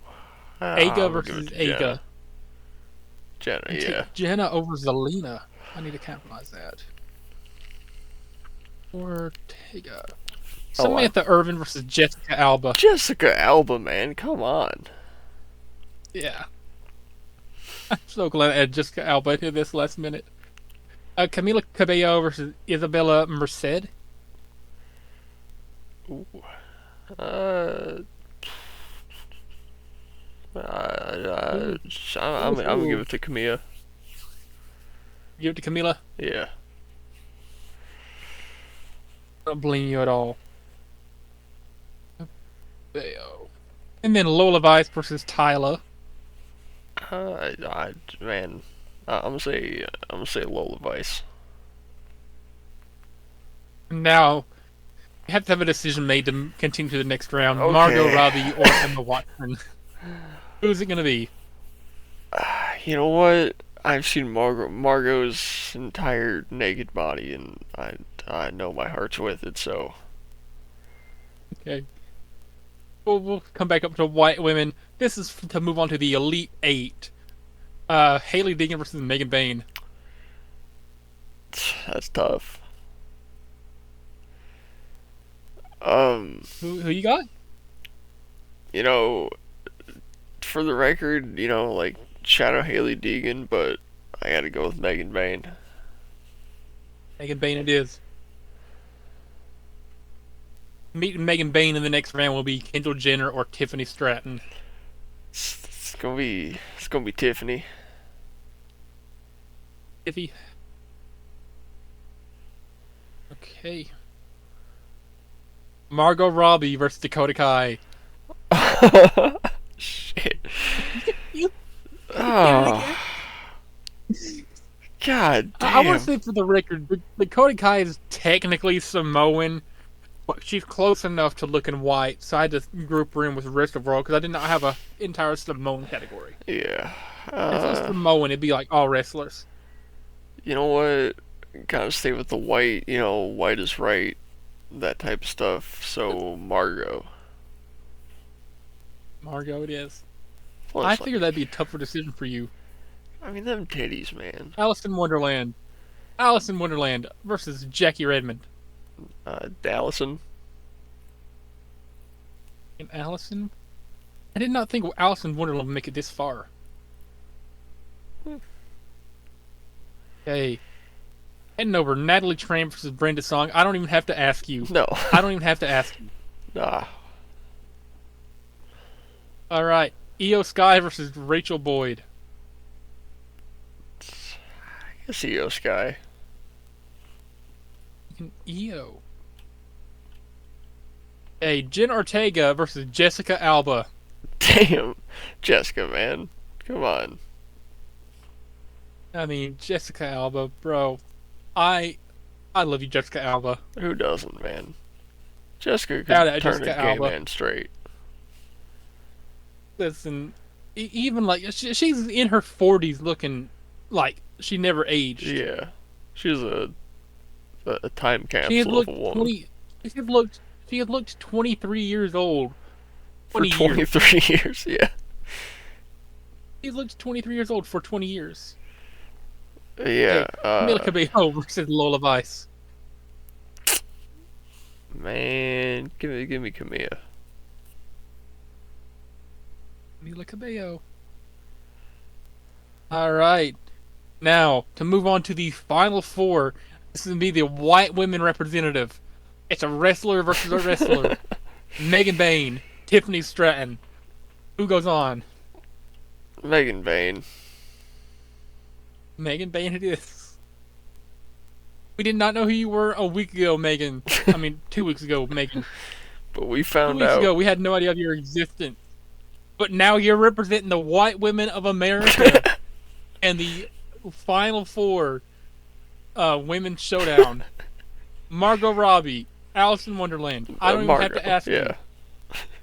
I don't even have to ask. Not even close. This is a huge matchup coming out of the Asians. Natalie Tran versus Io Sky. Who represents the amazing Asians? Not even close, man. Natalie, yeah. Natalie and then Tran, Jessica Alba. Oh, over Camila? Yeah. Okay. Here we go. In the White Women's Showdown. Oh, God. Representing all of white humanity in the finals. Semifinals. Megan Bayne. Margot Robbie. No, this is the semifinal, so this is who wins the semifinal. Oh. This person wins the semifinal. So we're in the semifinals right now. Yeah, you said finals. I mean, to go on to the finals that I'm in. Yeah, man. Megan Bayne, Margot Robbie. That's actually tough, because they're both, like, 11 out of 10s, you know? Mm-hmm. Like, God offers you two angels. They both offer you salvation. Which one are you saying no to? You know? Fantastic question. Oh,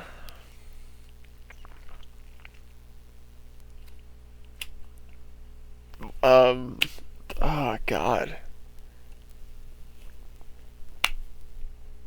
This is a huge choice. Can we Margot, Megan. hold on? Instead of doing vertical, can we do horizontal? I don't think I do not think I can change it now. It's too late. No. Like just in. We'll say like the bottom goes onto the left and the top goes onto the right, and we'll rank them that way. Just pick one, Tommy boy. I can't. Oh. Pick one. Megan's younger. She'll stay hotter longer. But Margot is Margot. She might not be hot in 10 years. But you've seen her tits. But her tits might not be hot in 10 years. I've seen. But she's Margot freaking Robbie. You gotta weigh your options. I've seen 2/3 of Megan Bayne's entire body, including tits and ass. I know how good it looks. She's significantly younger than Margot. She's gonna stay hotter for longer. It's a better investment. Hey. Jessica Alba, Natalie Tran. Jessica Alba. Jessica Alba, upset of the century. And then finally, to become the grand champion of women, the most attractive woman celebrity in the world. Who's it gonna be? Jessica Alba, Megan Bayne. That's crazy. Megan Bayne all the way. Megan, congratulations, Megan Bayne. You are the most attractive celebrity woman out of the 64. Yeah, I guess. And here's your bracket.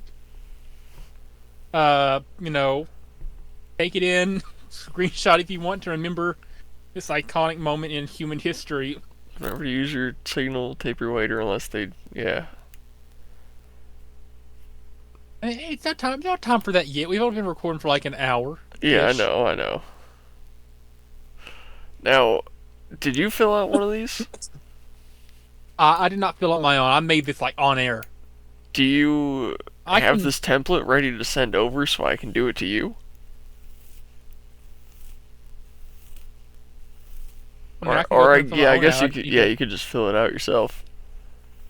All right, I'm gonna give you how I would fill things out. You have to reset all the way for this. So I'm gonna start off with my coming out of White Women USA. All right. I'm actually putting I still need to change it over to 20. 20 and then black text. 20. I'm gonna put. I'm taking Gia Duddy over Haley Deegan. I'm looking at Haley Deegan. I'm saying, Haley, I still love you. Respectfully, Gia Duddy is Gia freaking Duddy. Next, I'm taking.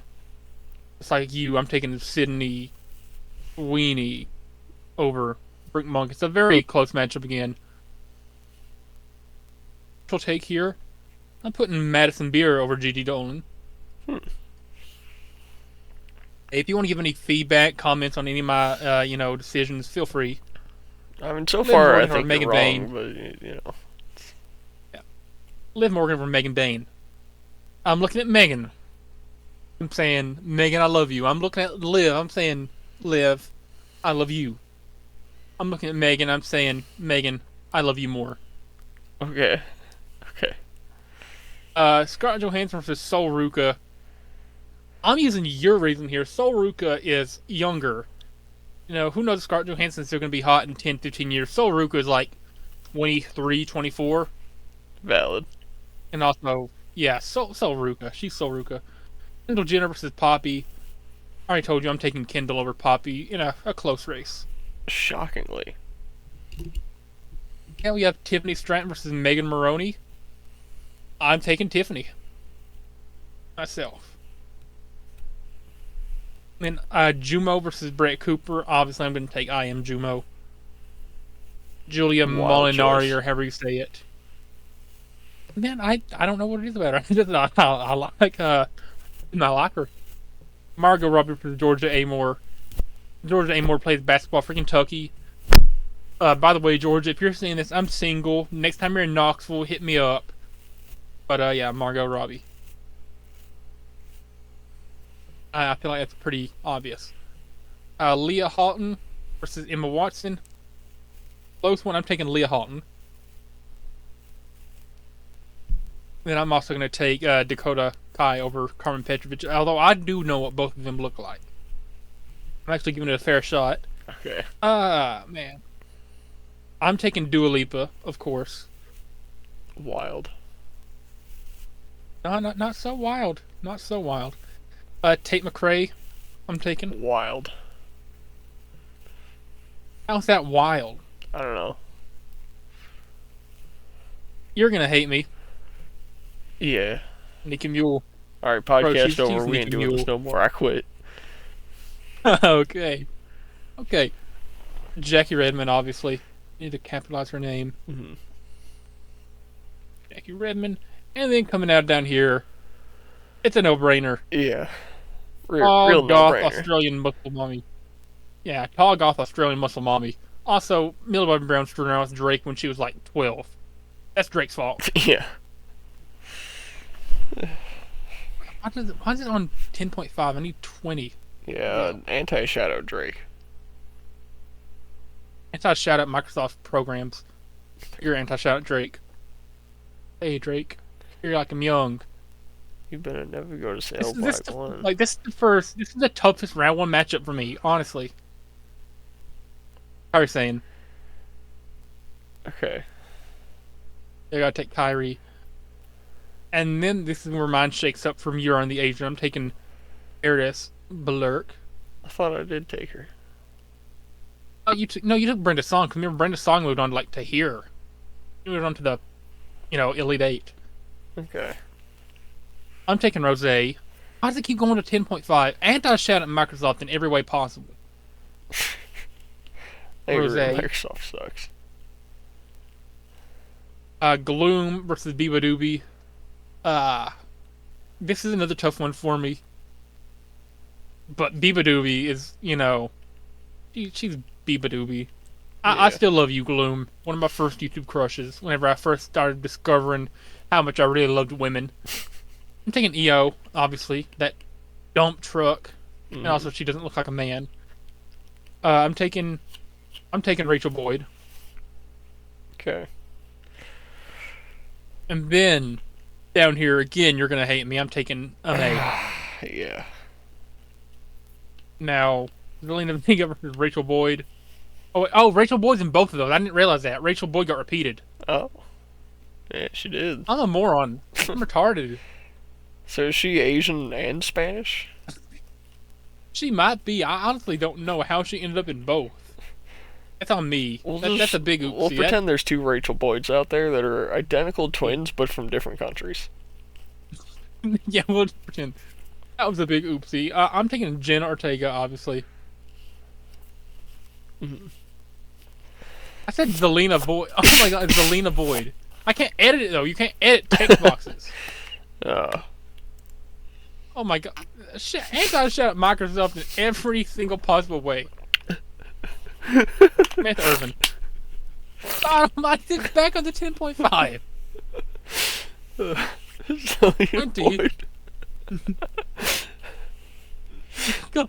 So you give yourself a mix, but I can't get one. You know what? There. Edit. Oh my god. Oh my. Let me. There we go. God. Stop it. I cannot stand you, Microsoft. If you get Zelina Boyd, I want Margot, whatever. No, boy. Jenna Ortega. I still love you, Kalani Jordan. You're awesome. And then Samantha Irvin. So it's pretty even to yours so far. Obviously, Jessica Alba. Obviously, Cabello. Now, hear me out. I hate Olivia Rodrigo's music.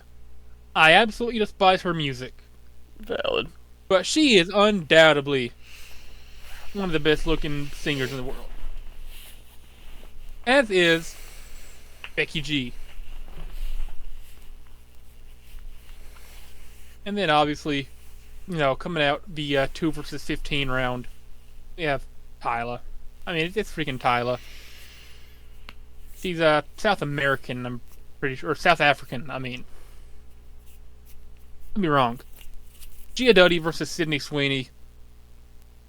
I'm taking Gia Duddy. Call me crazy if you want. But, And here, Megan Bayne. Of course. So far, so good.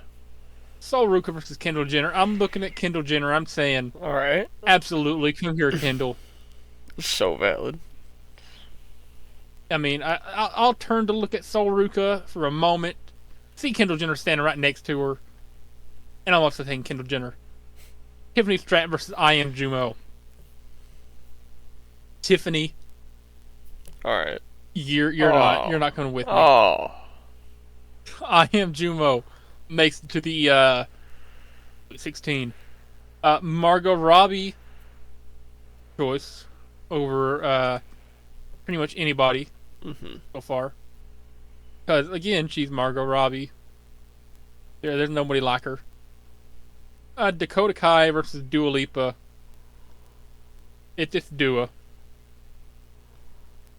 Kate McRae versus Nika Mule.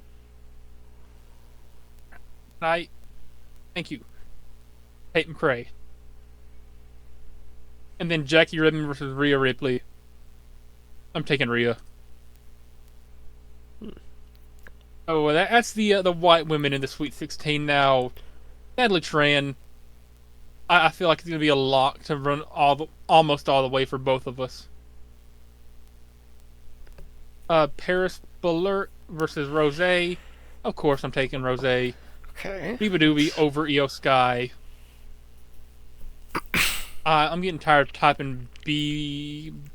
It's such a difficult word to spell. Rachel Boyd. Oh, and Ame.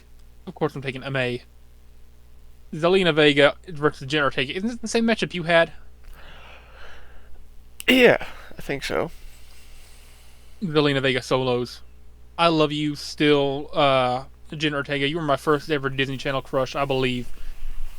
But Zelina Vega is Zelina Vega. Next, we got Samantha versus Jessica Alba. You want to say it with me? Jessica Alba. Jessica Alba. Jessica Alba for sure. For sure. I had to make sure we're on the same page. Mila Cabello versus Olivia Rodrigo. I'm stuck on this one. I'm stuck. This is like, who would you take? I'm just curious. If I could clear my throat. Miss Rodrigo. And I agree. It is, of course, Olivia Rodrigo. And then Becky G versus Tyla. I feel like obvious choice here is Tyla. But I'm taking Becky G. Whoa. I pulled a sneaky one on you. I love them both. But Becky G, bro, there's just something about her. Right. Hey, White Women USA. Gia Duddy versus Megan Bayne. Pretty obvious, right? This is not very obvious. It's Megan Bayne. Who else could it be? Gia Duddy. It could be Gia freaking Duddy. You're Call me insane. crazy. Call me insane. Call me crazy. Call me a madman. Gia Duddy, welcome to the Elite Eight. And you will be facing Kendall Jenner. Jumo's storybook run ends here.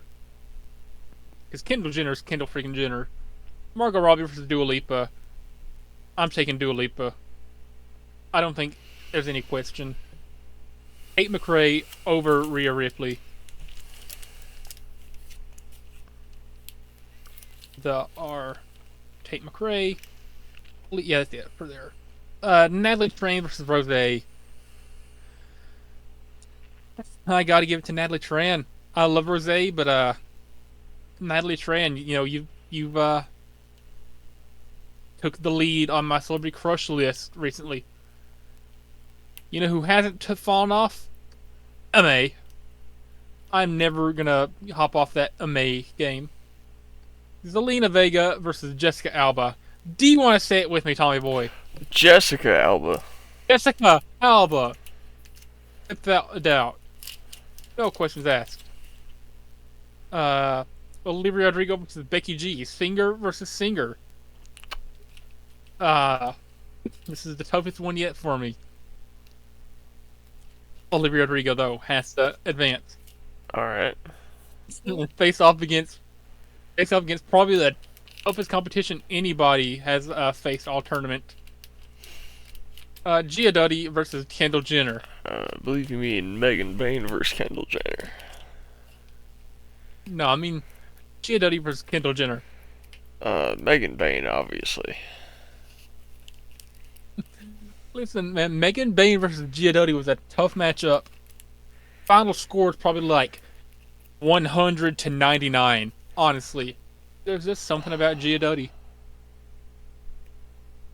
Sure. That being said, Gia, I love you. You're no Kendall Jenner.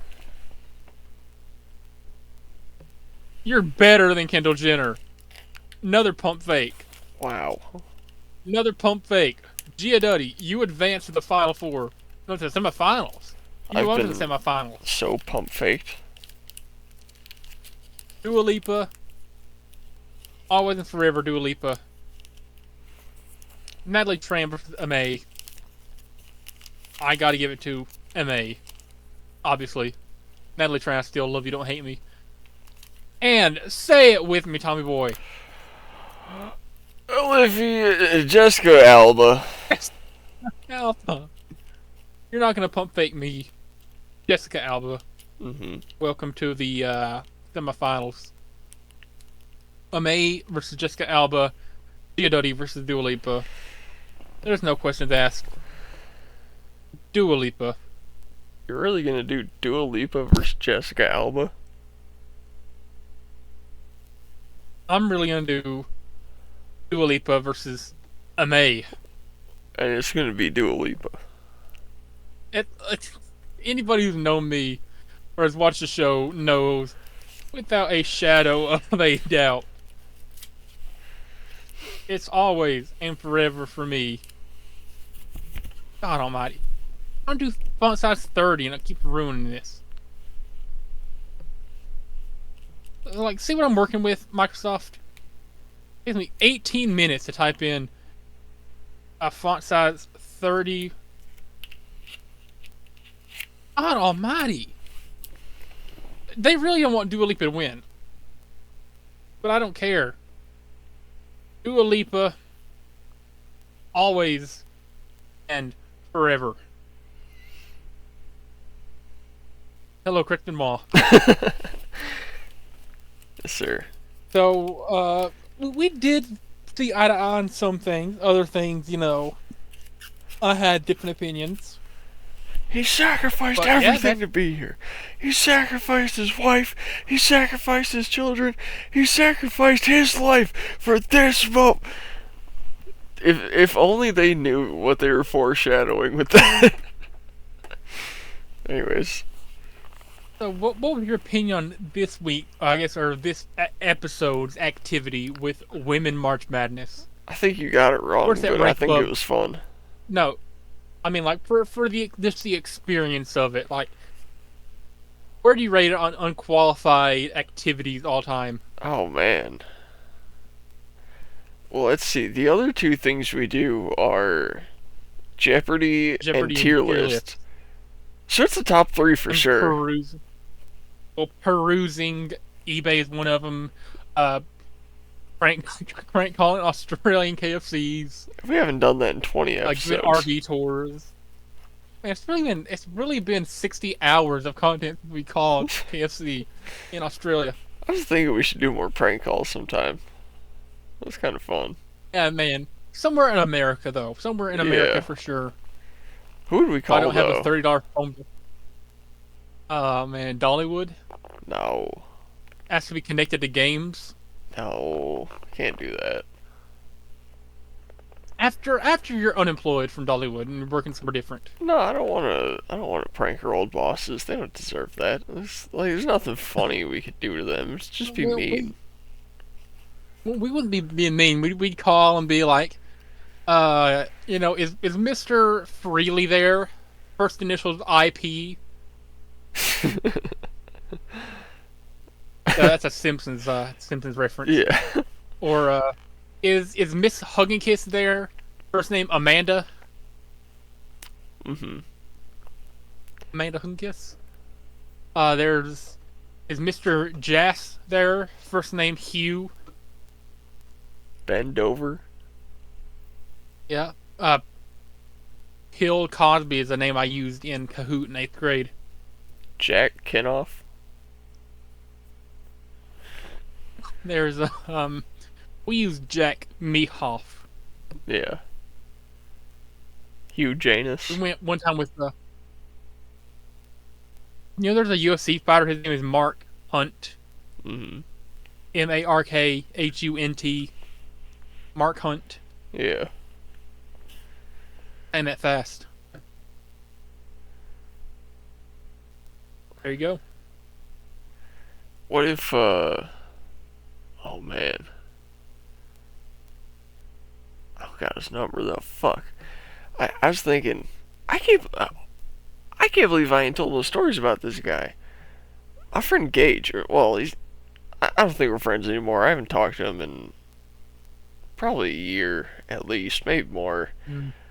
Uh, Basically, he's schizophrenic. Um, he's not Mm. majorly schizophrenic, but he's got a, what was it, schizoaffective bipolar disorder. That's it. Which is like mild schizophrenia that's kind of triggered by like bipolar symptoms, right? And Okay. so he just he just like flip at any moment and get angry about stuff and whatever. And I didn't really care about that because when he was fine, he was totally cool. Uh, but at some point, I feel like that switch kind of flipped, and it just never flipped back, and so I just haven't talked to him since. And anyways, I got a lot of stories with that guy, and if I could still get in contact with him, I would 100% have us prank call him. But he burned his house down twice, and then, Oh. well, Oh. no. He didn't burn his house down the first time, but he did the second time. And then, last I heard, he was homeless, smoking meth under a bridge, eating beans out of a can. That was from one of my friends that saw him down there, and I don't know what he's up I to. feel awful. I don't. He That's deserves it. all right. So, real quick, you want to see some more of the? I don't know if I'm showing you all these, but we mentioned having a NASCAR diecast, track model turn in our future studio. You want to see some of the ones that I've found that I think would look pretty cool on this fake track? Yes, but right before we get to that, I have one more thing I want to say about my friend Gage. Okay. Uh, Before we stopped being friends, we had the idea to start a podcast. I made a Oh. Twitch channel for it. I made a YouTube channel for it. I was ready to do it, and no matter what, I could not get him to record an episode except for one time. This is gonna sound crazy. I Is it still literally up? no, we never posted it. I literally had this Hmm. knife. I held him at knife point to get him in my car to go and record it. Wow. And it was his idea to start it too, but he didn't want to do it. Anyways, Now look at you and me. I found the recording on my hard drive. Ooh. So there's a bit of lore from 5.5 years ago. Wow. It's about an hour Here of I it. was. Here I was thinking you and me starting a podcast would be a first time thing for both of us, but oh No. well. Well, I mean, Now here I'm this is the first time I actually started it, so like we're almost 30 episodes in now. We have like by episode 30 we will have over 90 hours of content. which is insane. Awesome. Anyway, so I need to go here. Here we go. Welcome, Tommy Boy, to the new document I've started. I need to title that. There we go. Oh, I'm thinking the 124 scale, which is it's the one that's like bigger than the Hot Wheels. It's like the full scale models, pretty much. The biggest model one you can get. Now, Uh, real quick, I want to ask, what would Gravedigger sound like if there was an N where the D is? It's a fantastic question. Fortunately for me, I can't read, so I need you Oh, to think that for me. Grave, Ninja. yeah, Ninja. We'll put the Brave hard Ninja. R on it. Ninja. So, starting off, I grew up a huge Monster Jam fan when I was like 5 years old. My favorite was always Grave Digger. So, Same. over on eBay, I was able to find a Grave Digger uh, Evan Harvick NASCAR for $100. Dude, Greensburg, Indiana. Well, I That's like know. 6 hours from here. You can go pick that up for free. Save you $0 on shipping. Oh, sorry, $9.24 on shipping. Do you want to spend $50 in gas to save $9.24 on shipping? I don't know. Ah, man, that's pretty cool though. That's Mhm. it's Grave Digger NASCAR. I figured that'd be pretty cool to have like on the pack somewhere. Moving along, we have Bill Elliott. Inside, if I remember correctly, to be a McDonald's car. Yeah, McDonald's. Hell yeah. I mean, it's older.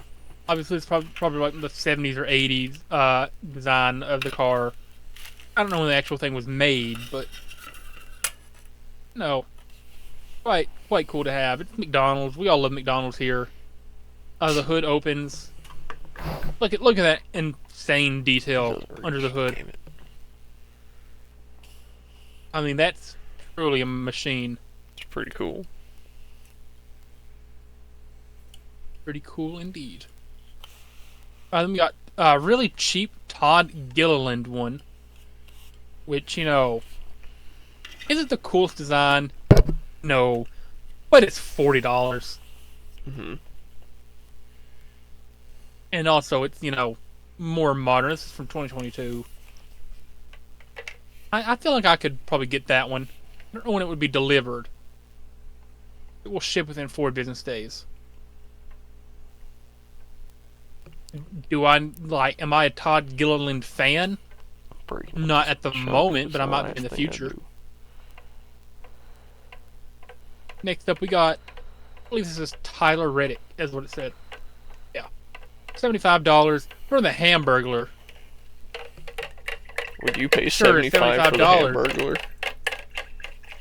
Hamburglar NASCAR. Toyota Camry. Yeah. And then the most recent one I found, I saw some dude talking about this one on YouTube. Look at this incredible design. Wow. Like, is that not beautiful? That's pretty good, yeah.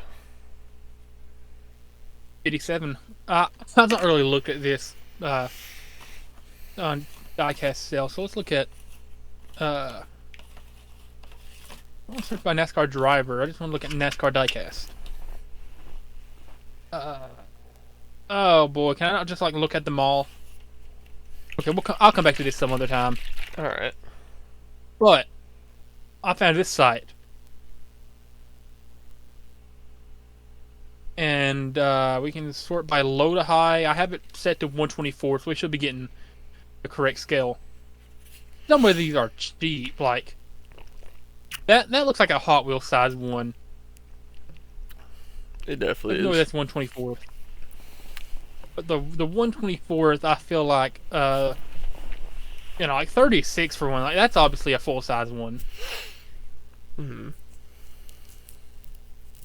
We'll just find cool designs. Like, would you want a pink Jeremy Clements car on our track, Tommy Boy? That's definitely Hot Wheels, but So I'm not in NASCAR, so if I was gonna have a car on the track, it would be not a NASCAR. it's gonna be a NASCAR display. Yeah, and that could be my touch, is not having a NASCAR on there. You want the Elvis edition car, whatever that is? I'll tell you exactly what I want. A Porsche 917 Pink Pig. What about William Byron Liberty University? Nah, I want a Porsche 917 Pink Pig. What about a Joe Logano Planet Fitness NAS truck? Actually, hell yeah, I'd take that.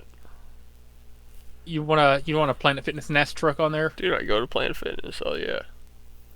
And you like NAS truck more than NAS car, you said? I do. I don't know why, but I love that one right there. The Tax Slayer. Mm-hmm.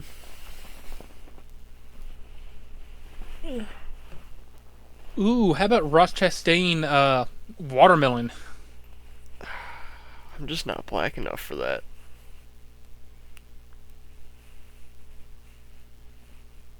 What if we have a pit row set up, and we have this truck is stuck in pit row, all the wheels took off.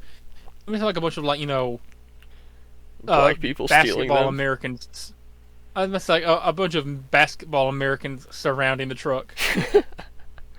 We give me You'll cinder just see, blocks to put it on. Yeah. Hell yeah. Like, tape over. I'll have like duct tape over one of the windows. Mm-hmm. It's been busted or something. Oh, that one's kind of cool right there. The Keystone Light one.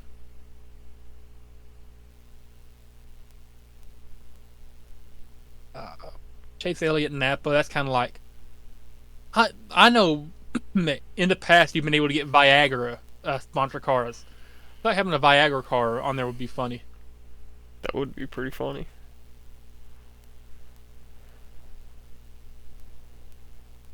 That one's kind of cool. Or however you pronounce RHEEM. Bro, shout out Hunt Brothers Pizza. Not sponsored. I just love Hunt Brothers Pizza. Never tried it. It is so good. I need to zoom in now. A lot of cheap diecasts on here. Yo, Stefan Parsons, dude. Shout out Stefan Parsons. What about him? I have no idea. I've never heard of that guy in my life. Oh, I thought you had. No. By the way, you mentioned that. Shout out Brett Keselowski, he's cool. Shout out Austin Dillon. Basically, shout out to every NASCAR driver except Darrell Wallace, or Bubba Wallace, or whatever the heck you want to call him. I was literally just about to say shout out to Bubba Wallace. It's like the only modern NASCAR driver I know. Biggest anti-shout out in sports history to Bubba Wallace. Dude cried and complained too much. I told you the fake noose story. Yeah. There's our target. Yeah. We're gonna have a GoDaddy car upside down on fire. I'm hitting that upside down, turn the wrong way. Yeah. Bro, how did Danica Patrick make it to NASCAR? Money. I mean, the thing about racing is, like, if you got enough money, you can buy a car in any racing division. F1 is mostly kids with really rich dads buying them cars to race around in. I guess that sounds about right.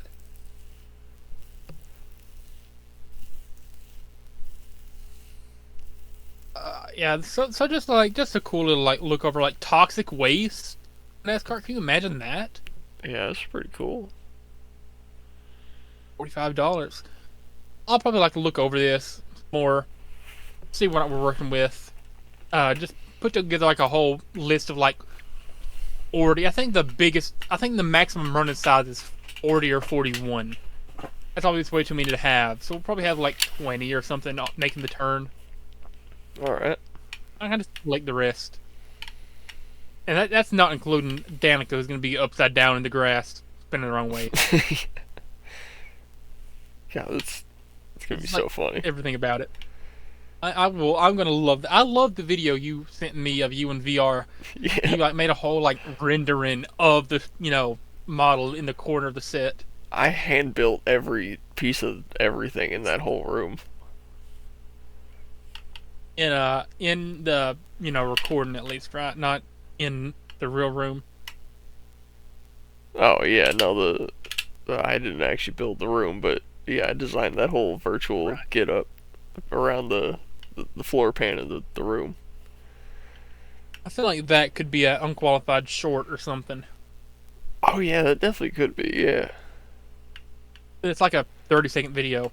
Well, it's 1minute and 8 seconds, but I can trim it down. True fans will watch it. Yeah. Which, by the way, if you're our 11th subscriber, thank you. I don't know if you're still subscribed, but we hit 11 subscribers, Tommy Boy. Did you know that? We did. Actually, we have, trying to think of the term YouTube used, 8 returning viewers, or consistent viewers, people that just love our videos. I don't know who you are. What was the average watch time this week? You know? We can look it up. I think it was 29.9 hours. The average watch time? Oh, no, total. It was total. What was the average then? 1 hour? Let's go look at our stats, because they're actually pretty fucking impressive. For what we're doing, it's very impressive, I believe. Because we absolutely do not deserve any of the attention we're getting. We're awful. We suck. Yeah. We'll admit that firsthand. Let's get you up here.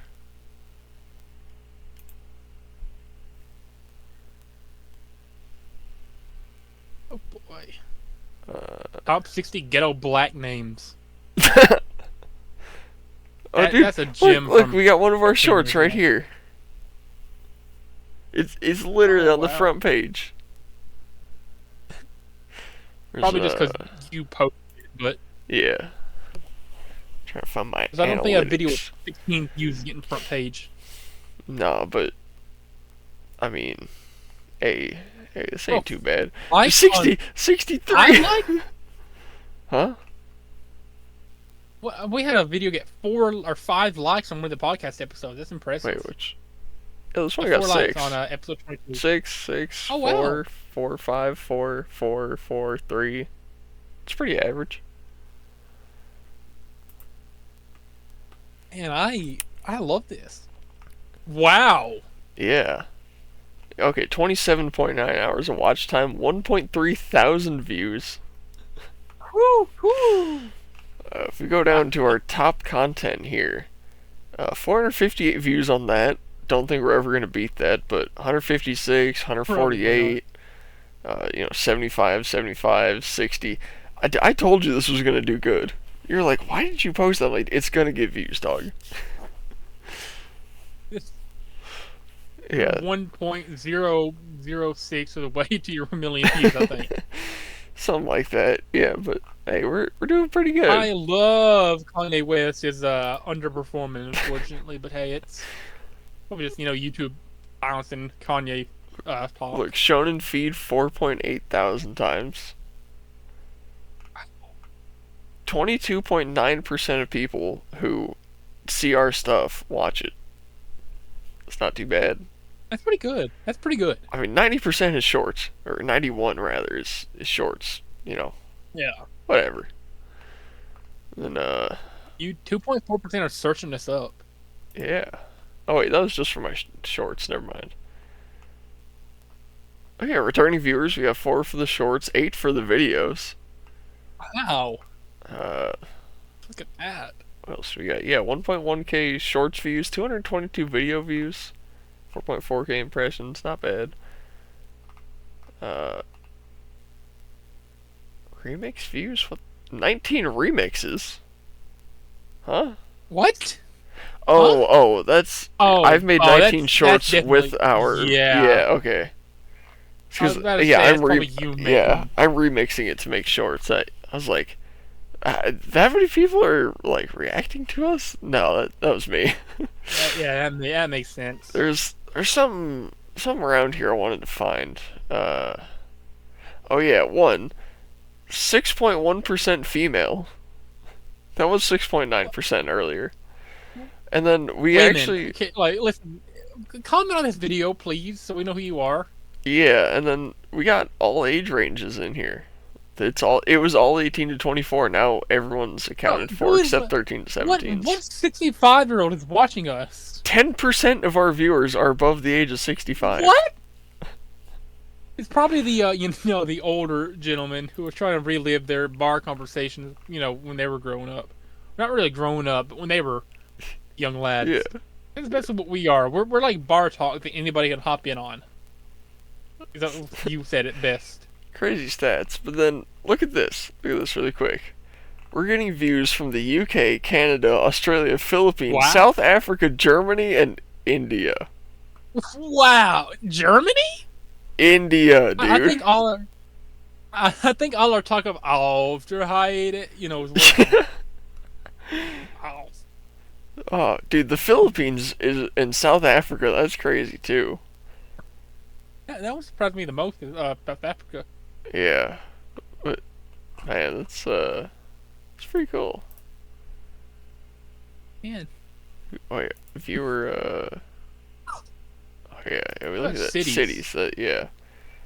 Oh, okay. Melbourne, Toronto, London, New York. Oh, Australia? Yeah, Melbourne. Let's go, Australia, bro. Wait, which side is Melbourne on? Yeah. Is that east or west? I'm I gotta know. I'm pretty sure Sydney's on the east and Melbourne is west. Uh, here we go. Alright, I'm looking.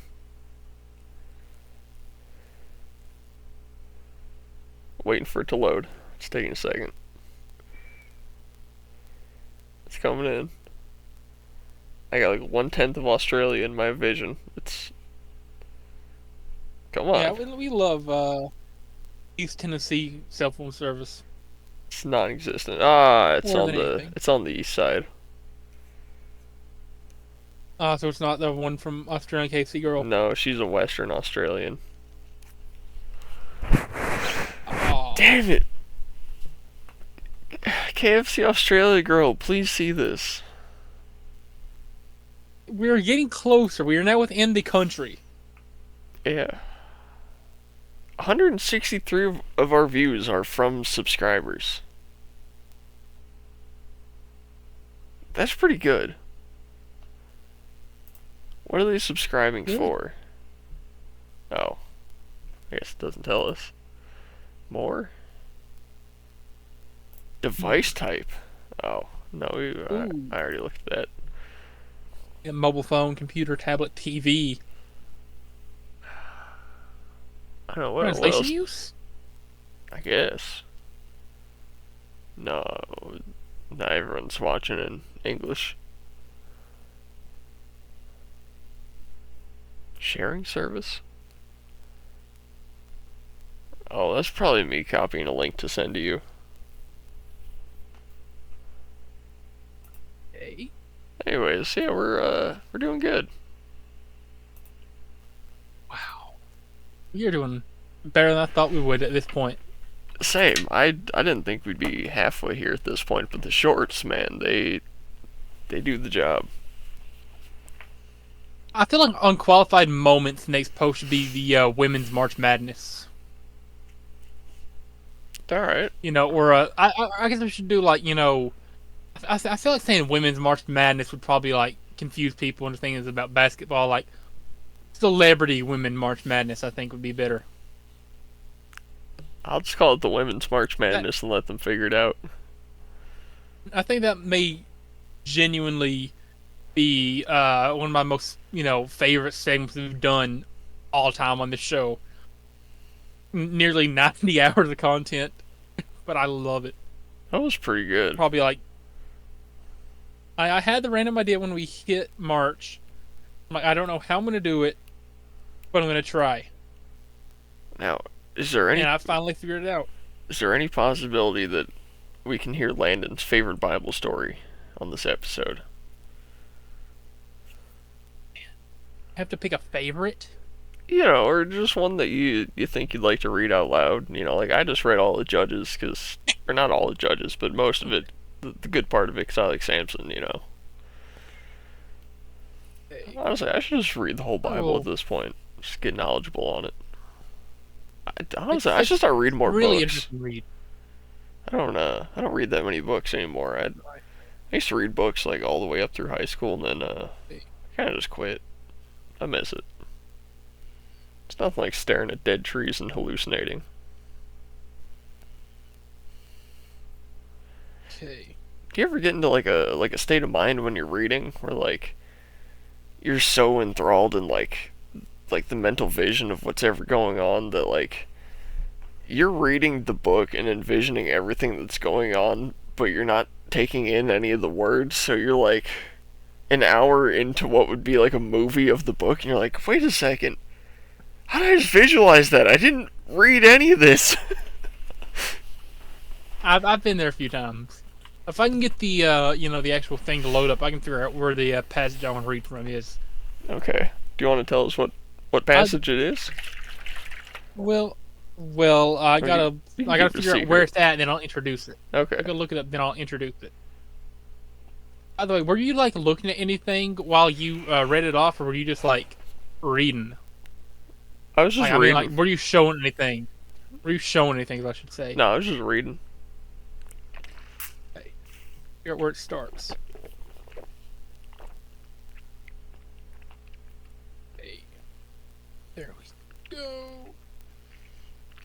Can I? There we go. Now I gotta go to here. I'm almost there.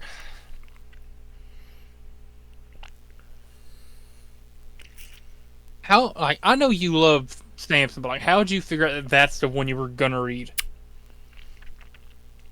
Well, I thought, who do I like in the Bible?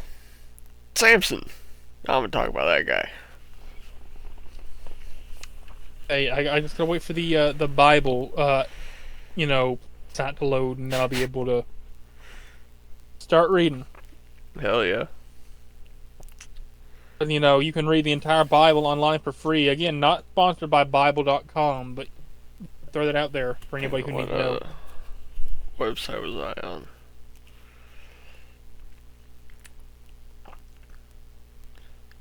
I like BibleGateway.com because you can select which version of the Bible you want. Okay. Pretty sure you can do that with Bible.com. Yeah, probably.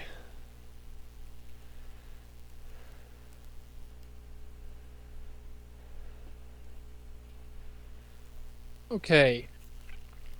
I need to go.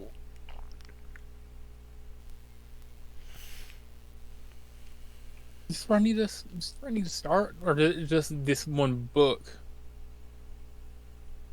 I don't know. What? I'm pretty sure it's in the book of Exodus. Oh, okay. That's a nice we, book. we love. This is quite nice. Yeah. I just like.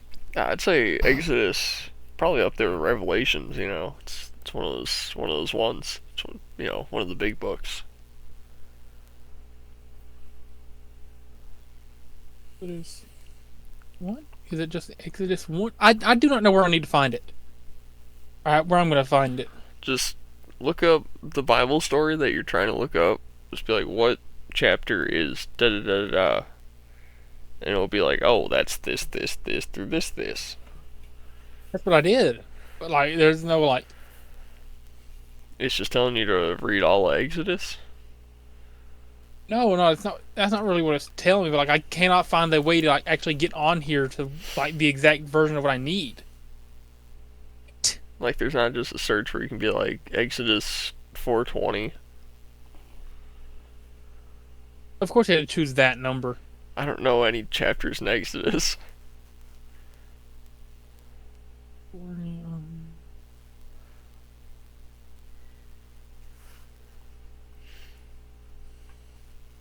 I may have something like actually like concrete figured out at some point.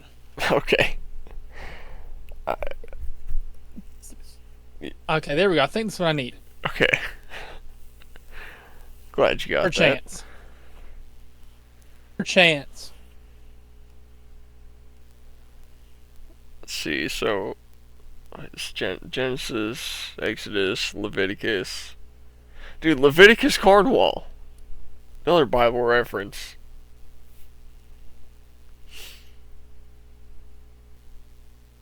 Man.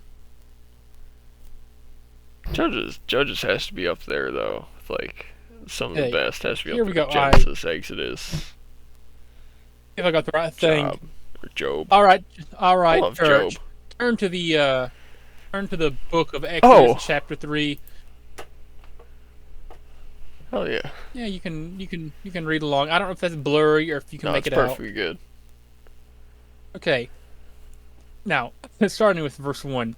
Now Moses was tending to the flock of Jethro, his father-in-law, the priest of Midian, and he led the flock to the far side of the wilderness and came to Horeb, the mountain of God. There the angel of the Lord appeared to him in flames from within a bush. Moses saw that the bush was on fire, and it did not burn up. So Moses thought, I will go over and see the strange light, why the bush does not burn up. When the Lord saw he had gone over to look, God called from the bush, Moses, Moses. And Moses said, Here I am. Do not come any closer, God said. Take off your sandals, for the place where you are standing is holy ground. Then he said, I am the God of your father, the God of Abraham, the God of Isaac, and the God of Jacob. At this, Moses hid his face, because he was afraid to look at God. The Lord said, I have indeed seen the misery of my people in Egypt. I have heard them crying out of their slave drivers, and I am concerned about their suffering. I have come down to rescue them from the hand of Egyptians and bring them up out of the land to a good and spacious land, and a land flowing with milk and honey, the home of the Canaanites, Hittites, Amorites, Perizzites, Hivites, and Jebusites. I probably said all those wrong. Just name it. And now the cry of the Israelites has reached me, and I have seen the way the Egyptians are oppressing them. So now go. I am sending you to Pharaoh to bring my people, the Israelites, out of Egypt. We both figured out a story that mentions Israelites and honey. Yeah. I don't know how we did that. Well, those are very common things back then. Talked about Israel and ate honey. Shout out milk, by the way. Dude, imagine being a peasant you would've in said this like year 19 and just eating honey, drinking milk, talking shit on Israel. Same shit we're doing now 2,000 years later. Oh, man. Moses said to God, "Who am I that I should go to Pharaoh and bring the Israelites out of Egypt?" And God said, "I will be with you, and this will be the sign to you that it is I who have sent you. When you have brought the people out of Egypt, you will worship God on this mountain." Moses said to God, "Suppose I go to the Israelites and say to them, the God of your fathers has sent me to you, and they ask me, what is his name? Then what should I tell them?" God said to Moses, "I am who I am. This is what you are to say to the Israelites. I am has sent me to you." God also said to Moses, "Say to the Israelites, the Lord, the God of your fathers, the God of Abraham, the God of Isaac, the God of Jacob has sent me to you. This is my name forever, the name you shall call me from from generation to generation. Go assemble the elders of Israel and say to them, the Lord, the God of your fathers, the God of Abraham, Isaac, and Jacob has appeared to me and said, I have watched over you and have seen what is done to you in Egypt. I have promised to bring you out of misery in Egypt to the land of Canaan, all of those things, and a land flowing with milk and honey. The elders of Israel will listen to you. You want to? The land of Canaanites, Hittites, Amorites, and Perizzites, and Hivites. Oh, and Jebusites. I'm pretty sure there's a few Z's in there you missed. Yeah, Perizzites. Perizzites, Hivite. Yeah, I probably said those wrong the first time. The elders of Israel will listen to you. Then you are in the elders, and go to the king of Egypt to say to him, the Lord, the God of Hebrews, has met with us. Let us take a 3-day journey into the wilderness to offer sacrifices to the Lord our God. But I know the king of Egypt will not go unless a mighty hand compels them. So I will stretch out my hand and strike the Egyptians with all the wonders that I will perform among them. After that he will let you go, and I'll make the Egyptians favorably disposed towards his people, so that when you leave, you will not go empty-handed. Every woman that asks for her neighbor, and any woman living in her house for articles of silver and gold and for clothing, which you will put on your sons and daughters, and you will plunder the Egyptians. Anti-shout to the Egyptians, because we're plundering, we're going pirating. Hell yeah. And then that should bring us... Where is Exodus here? Exodus is first... Yeah, it's right there. It's literally the second book. Chapter 4. Moses answered, what if they don't believe me and listen to me say... Where's the actual, journey out of Egypt begin? That's what I'm looking for. That's a good question.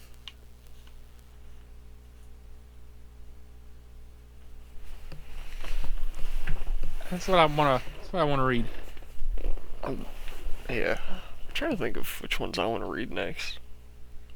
Maybe some out of the Book of Job. Remember when I thought the Book of Job was a job? Shout out Kanye. At the bar. Still, so yeah, this is all... Okay, so this is the plagues. You know what? Basically, the story goes, Moses goes to the people of Egypt. He's like, you got to come with me, otherwise you'll be in danger. I'm pretty sure that's how it goes. And the people of Egypt are like, okay. And they go with him. They start... We literally learned this story, either this past week or the week before in church. This is what our pastor was telling us. And, the people are like... Okay, they start getting mad and angry and complaining. And then Moses is like, be patient, okay? And then, he takes them somewhere. I don't remember the full story. We only read, the first, part of it. And then, and then it ends up being all good, and they're all happy, and they all praise God, and that's basically how the story ends. I'm pretty sure that's how it ends. I could be wrong. But after the plagues, I think everything went okay. Hold on. Does Moses save the people.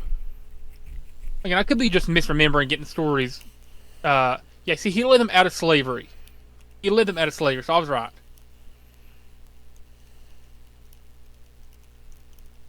Sure, this is also around the same time he parted the Red Sea so people could walk through it. You know, Pretty cool guy. I like Moses. Yeah, that was a pretty big part in the Bible. Remember when God was like, "Yo, man, take some rock. I got some rules for you. Write it down." He was like, "Fuck yeah, I got you," and start carving it into rock.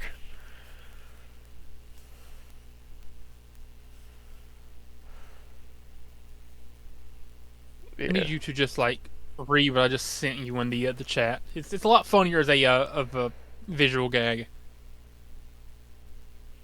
Okay. What's It's in the Discord chat.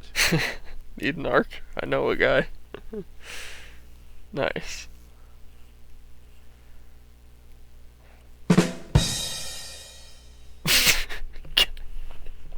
How do you get a chance to use that? Haven't used it forever. Yeah. Valid. Anti shout out real quick to Fanatics. They run a basically monopoly over sports. Should I start collecting 1/64 scale? You know, the Hot Wheel size ones. It's far more cost effective. Look at that.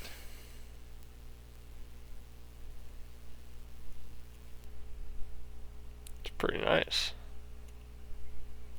Yeah. Some of these are quite nice. How do I sort by lowest price? The cheapest diecast I could get would be $11.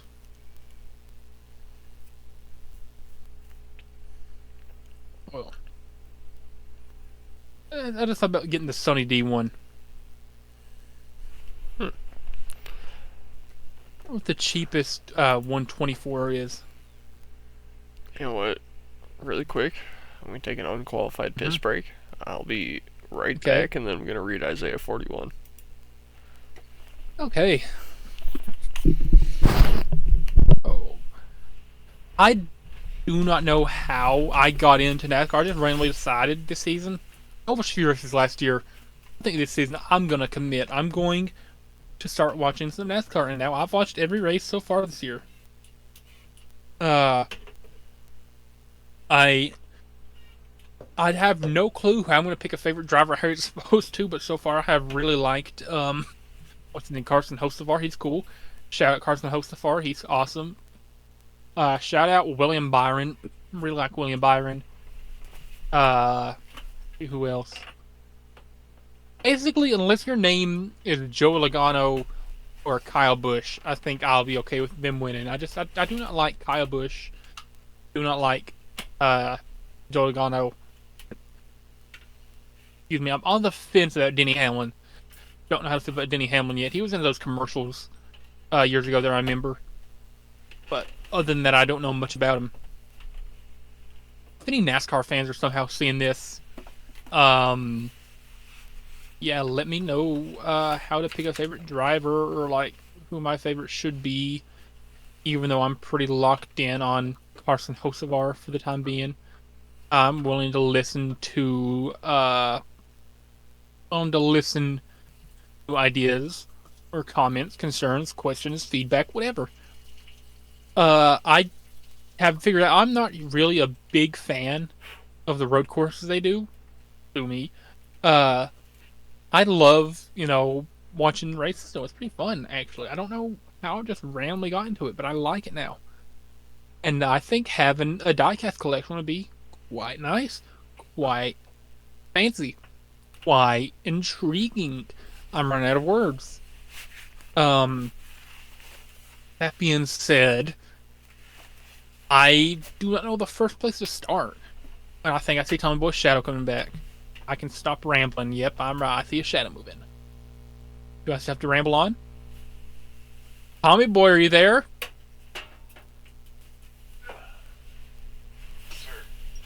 Yeah, there he is. There he is. I saw you moving, Tommy Boy. Look at that majestic hair. Look at that majestic hair. It is quite majestic. Oh, I'm muted. Hold Oh on. boy. Sorry, I had my mic muted. I didn't want y'all to hear me pissing. I got a big string and a wide urethra. I ain't no Hank Hill. I never mute my mic whenever I go out. I just like step out the door, pee on the other side of the RV. Like the door is on that side right there.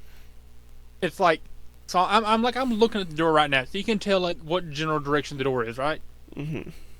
I'll usually walk all the way over to this side of the RV, the opposite side, or maybe like behind it or something. So y'all can't hear the pee stream, if at all. I don't think you can even when I'm on that side. But yeah, my door's about be safe. 3 feet that way, and I just step outside and there's grass, and I just pee on it. I just pee whenever I need to. I've been good the past few episodes about not taking pee breaks. You know what I've noticed? What's that? So I kind of pee in the same spot a lot, right? And what's happened is like the grass around there has died, and it's fallen back to just rock. It's just like just a little gravel patch there now, and like the salts and the minerals in my piss have started to collect on the rocks. So they have this like layered sediment of like minerals on them. Oh man. Yeah, it's Which, that being said, I do also have to take an unqualified pee break now. So okay. Yeah, I will be back in a few moments. Entertain them, I guess. Gotcha. Alright, here's how I'm going to entertain you fellows. I'm gonna do something irresponsible. I really hate with torches of this kind. They need something better to light with. Like, if they could put like a CMOS battery like right in here somewhere, like in the black part, I would so much rather change like a what the fuck is it called, like a 2502 or a 2312 or whatever those like quarter-size round batteries are. I'd rather put one of those in here and get an electric spark every time that actually works than have to deal with this quartz bullshit. Because like, most people don't really understand how vibrations and energy and like all that stuff really works.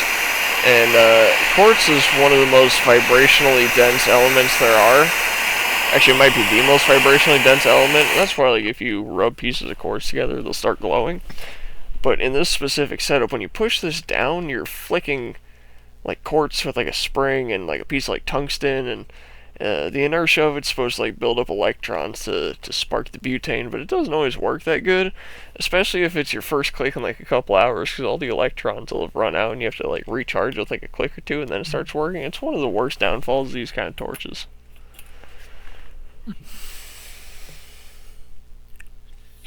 Now, Tom, I got a question. I have an answer. Oh boy, here we go. Alright, so obviously, SmackDown that we're wanting to go to is on May 30th, correct? Sure. What if earlier that week, say Sunday, would you want to go to a NASCAR race in Charlotte for the longest NASCAR race of the year? Yeah. At Charlotte Motor Speedway? For the Coke 600? Mm-hmm. You know what happens to be in Charlotte that we could do that week? Strip clubs? The NASCAR Hall of Fame. And strip clubs. NASCAR Hall of Fame. Strippers. Now let me show you some of the cool stuff you can do at the NASCAR Hall of Fame. All right.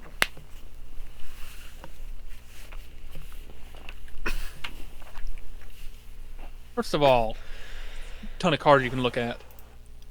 But look at the tickets online. Now, obviously, this would be separate from the actual race, but I figure that, race would be Sunday. We can, go do this on like a Friday or Saturday.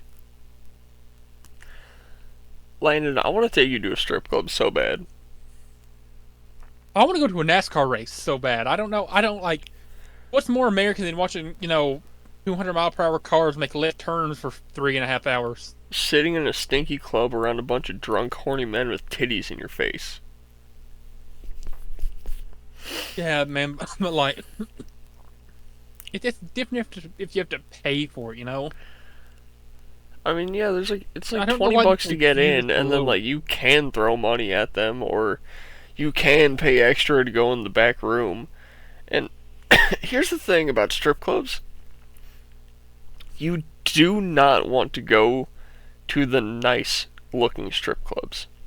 And I'll tell you why. The nice ones have rules. The nice ones, if you pay to go in the back, it's a look but don't touch. They'll dance Like in really GTA. close to you. Yeah, yeah. Well, you can touch them in GTA. They'll get real close to you. They'll show you a whole lot of skin.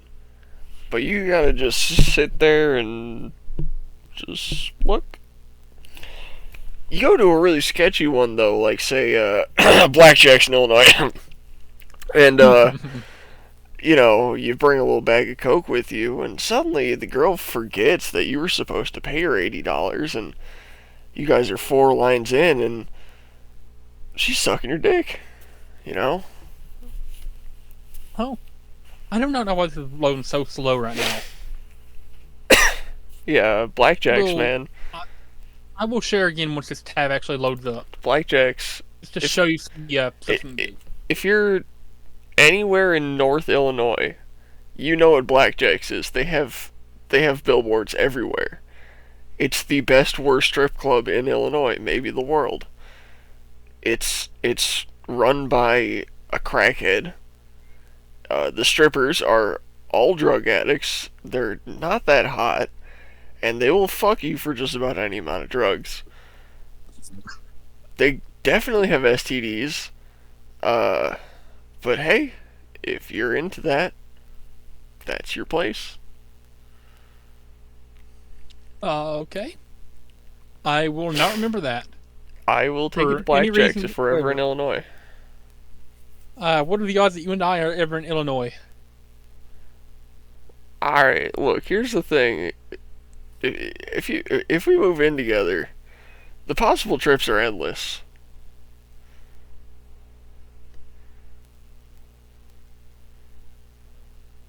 For a chance.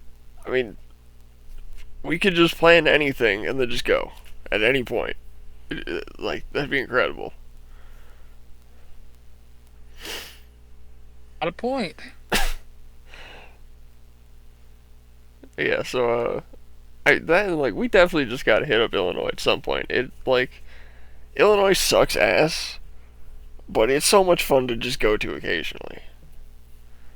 Like Chicago or something. Not just Chicago, like just all of Illinois. Like it's such a unique state. Springfield. Was Springfield any good? No, no, The capital city sucks. you gotta stay the hell out of Springfield. Uh, all right. Here's the thing. All right. Springfield, right? You got the city hall and like all the rich people that work for the government that live in Springfield live like directly around that. And then there's like a few historic blocks related to Abe Lincoln. There's a cemetery where you can see Abe Lincoln's burial site. And everything else is crackheads falling down houses, Section 8 properties, junk cars, black people, and not the kind you want to see. Like the hood ninjas. The young ninjas, as they call themselves. It's bad. Springfield's horrible. Okay, so looking at the NASCAR Hall of Fame, adult tickets are like $27 each. So we're already looking at like only about $54 if you just want to go. But they have combos. So you can get a $36 package, which includes a lanyard and an iRacing simulator. And that includes admission. For $41, you get daily admission, lanyard, iRacing simulator, and a photo. Ooh, a photo. And then finally, Combo 3 includes, for $49 per person, admission, a lanyard, iRacing simulator, photos, cafe voucher, gear shop voucher. If I ever have to hear the word voucher one more time, I might actually, shoot someone. Hollywood has ruined that for me. Can I just say, the iRacing simulator is the worst part of the deal. The fact that they're including that as something you can pay to do and not something they'll pay you to do is a shame. Well, why would they pay us to do anything? Here, just hear me out. I have a sim racing rig 2.5 feet in that direction, okay? I do a lot of sim racing. iRacing is one of the worst racing simulators ever. It's terrible. It's not realistic at all. But, like, everyone touts as being like, oh, it's the most realistic simulator. Fucking BeamNG's more realistic, alright? Play Assetto Corsa, or Assetto Corsa Evo, or Assetto Corsa Competizione, or fucking Race Room, or Project Cars 3, or, what's that fucking grid game that's pretty good?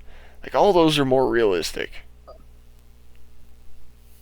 I'm pretty sure this has one where you actually get to sit in one of the cars, though. I think it's about paying that you get to sit in a car. I have a VR headset. I can sit in any car I want. So you wouldn't want to go to the Hall of Fame and go iRacing? No. Okay, here's the thing. iRacing, the game itself is like $20, I believe, maybe $15. And then you have to pay a subscription fee to play the game.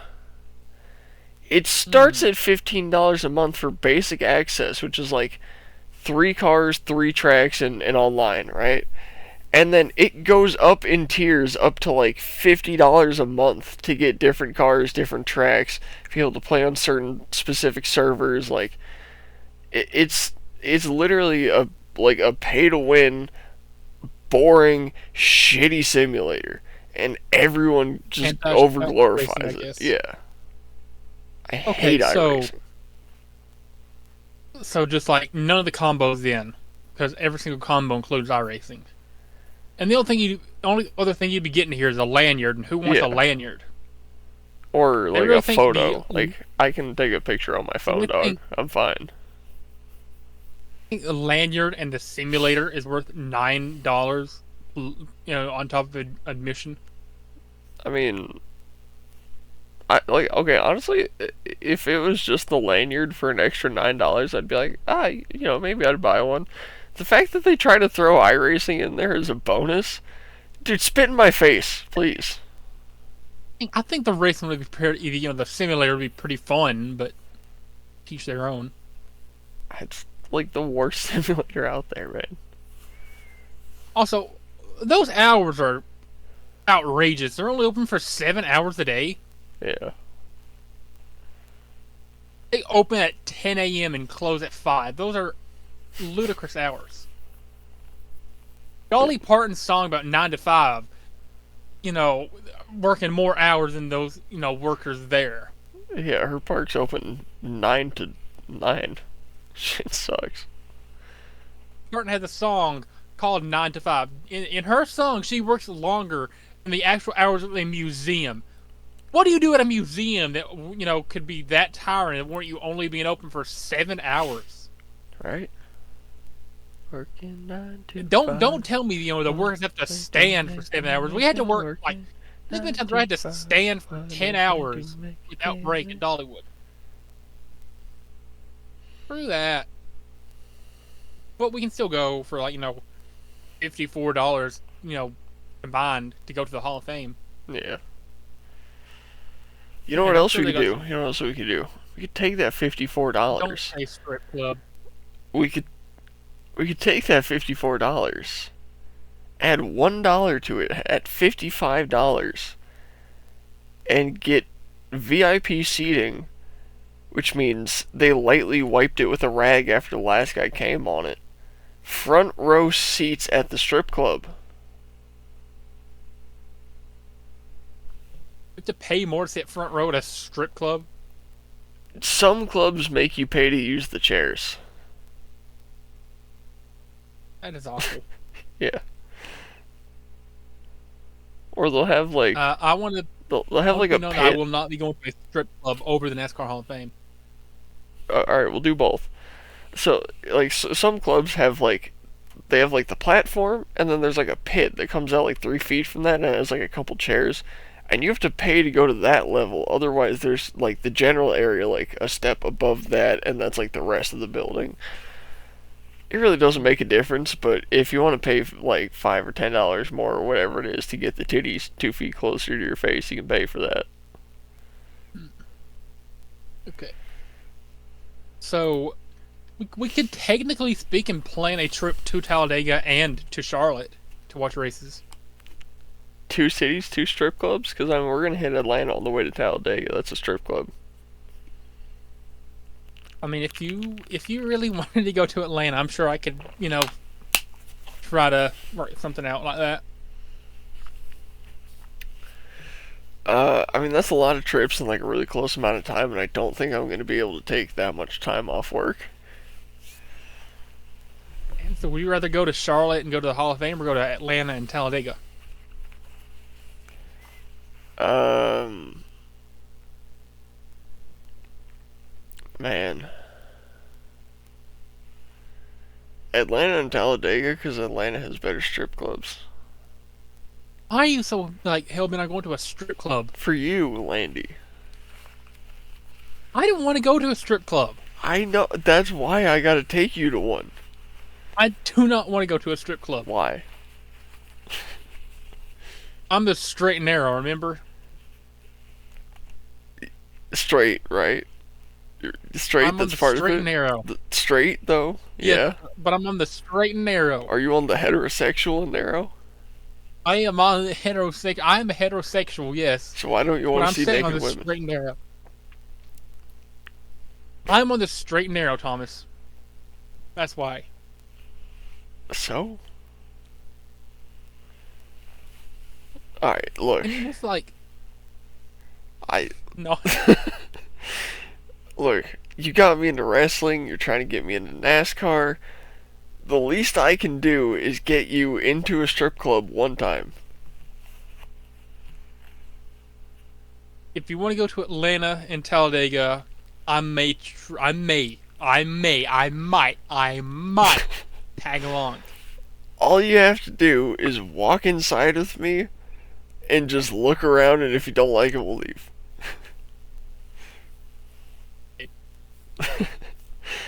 Like, look, we're gonna walk in, there's gonna be bright lights, but it's gonna be dark in there. That's the weird thing about strip clubs. They're really dark, but there's so many lights.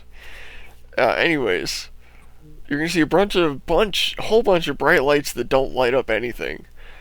And then you're gonna see a stage with some naked women on it and some gigantic titties, and they're gonna be just being sexy, and you're gonna be like, I get it. There's gonna be loud music playing. It's so loud we're barely gonna be able to hear each other, and you're just gonna be like, I get it. This is so cool. And you're like, hell yeah, Landy. All right. So I already forgot when the Talladega race is. But like, if you want to go to Talladega race and go to Atlanta, go to the farmers market. It's been like 3 or 4 days. DeKalb Farmers Market, yeah. Fun. Gotta hit that. Yeah, shout out that. You still want to invite Sean? Or do you think it would be just an unqualified trip? Do we think Sean's gonna be able to abandon his kid for 4 days? You think he'd be able to abandon sex for 4 days? I mean, do you want to get ditties for 4 days by Sean? Oh, cause man, Also, do you think Sean would like want to go to a strip club since he's in a loving relationship? Yeah. You see the people he follows on Instagram, right? Fair play, fair play. He follows like 900 bikini models. I love Sean so much. Sean's just living like the biggest shout out of all to Sean. Yeah. Sean would not question going to a strip club.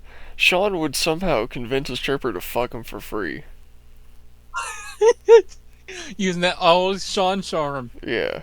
Sean is like, he is the most charming man I've ever met, but in like his own unique way, you know? Mm-hmm.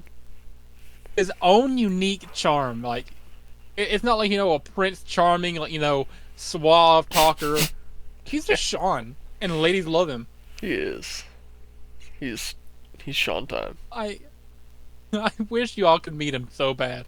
Yeah. I love Sean. Shout out Sean. Like, ever since I met the man, he was always in like my top 3, Dollywood coworkers for sure. Yeah, easy top 3. Like you, Sean, and then the third one's up for grabs between Beanie and Jalen and Larry and Christy and Mike. Yeah. And basically like a ton of other people. Like without a doubt, you and Sean are my top 2. Like tied for number 1. Yeah, same here. You and Sean, like top 2. And then cause I talk to you and Sean the most, and then like also Beanie's pretty cool. Shut up, Beanie. I undoubtedly talk to you the most out of any of my friends, simply because for about 9 hours a week we sit here and talk.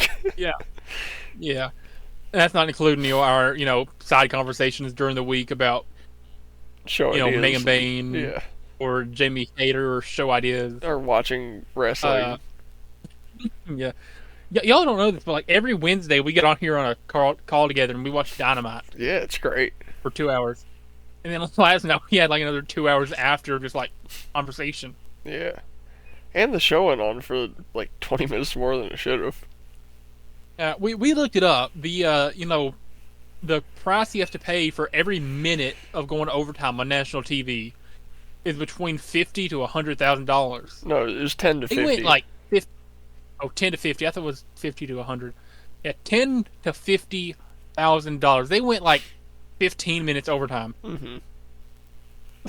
Insane amount of money. It was worth it. But Tony and Shad Khan are billionaires, so it's like not like it's affecting their pockets too much. That's like their daily allowance to them. Yeah, like, oh no, you want $100,000? Oh no, how will I ever financially recover from this? Yeah. Like, dude, Don Callis' suit costs more than that. Whatever. I hate Don Callis so much. Same. He looks like a human raisin. He had that like weird scar on his head. I can't tell if it's a real scar or a fake scar or what, but I hate it. He looks like a worm pretending to be a human.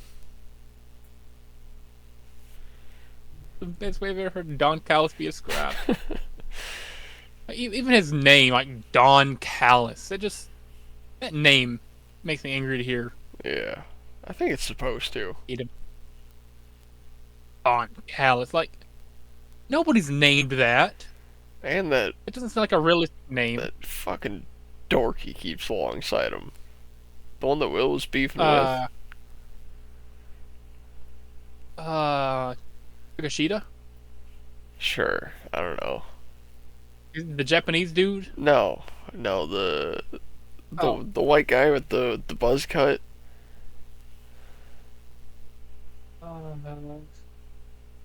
I think he usually wears like a tank top or something, and he like ripped it off, and he's like, like flexing in the ring for a few minutes. Oh, Kyle Fletcher. Yeah, I think that's him. Yeah. Kyle Fletcher and Kyle Fletcher. Shout out though to Will Ospreay and Kenny Omega. Yeah, shout out them both. Can't believe we got to see their friendship mingling happen in Knoxville. I can't believe we got to see Kenny Omega do a moonsault off the scaffolding when the cameras didn't catch it on the TV broadcast. Dude, we got to see so much AEW lore happen in one show. We saw like the start of the Moxley beef, the start of Omega going against the Callisters. Moxley beef has been going on. Oh. That Moxley beef has been going on. No, that's like a long-term thing that everybody's starting to hate. Well, we saw him kidnap some people, which is a thing, and we saw Ospreay and Omega team up. We saw Bob. Cope was fighting Jamie Hayter. Yeah, Cope was fighting the dude with the really long, super greasy hair. I forget his name all the time. Pac. Yeah, we saw that beef start. We saw Jamie freaking Hayter. We saw Swerve. Julia freaking Hart. We saw Swerve like just move up the ladder a little bit. Whose house? Swerve's house. Whose house? Swerve's house. Whose house? Strickland's house. I love you, Strickland. We got to see Crazy Steven. we got to see Serpentico. Yeah. The purple Arizona can, as he said. Yeah. Oh, man, He really looked like a grape Arizona show. can. And we got to see Bobby Lashley. Yeah. Shelton Benjamin. We got to see Private Party. Oh my God, Oh, that yeah. Private Party. We got to see Justin Roberts And Justin Roberts is awesome. live in the just beautiful melanized flesh. Justin Roberts, bro, he's awesome. He's one of my favorite ring announcers ever. Tony Schiavone was there. Taz was there. Yeah. Don Callis was there. We saw Don Callis. And Don Callis was there. Saw that big ugly face with our own eyes.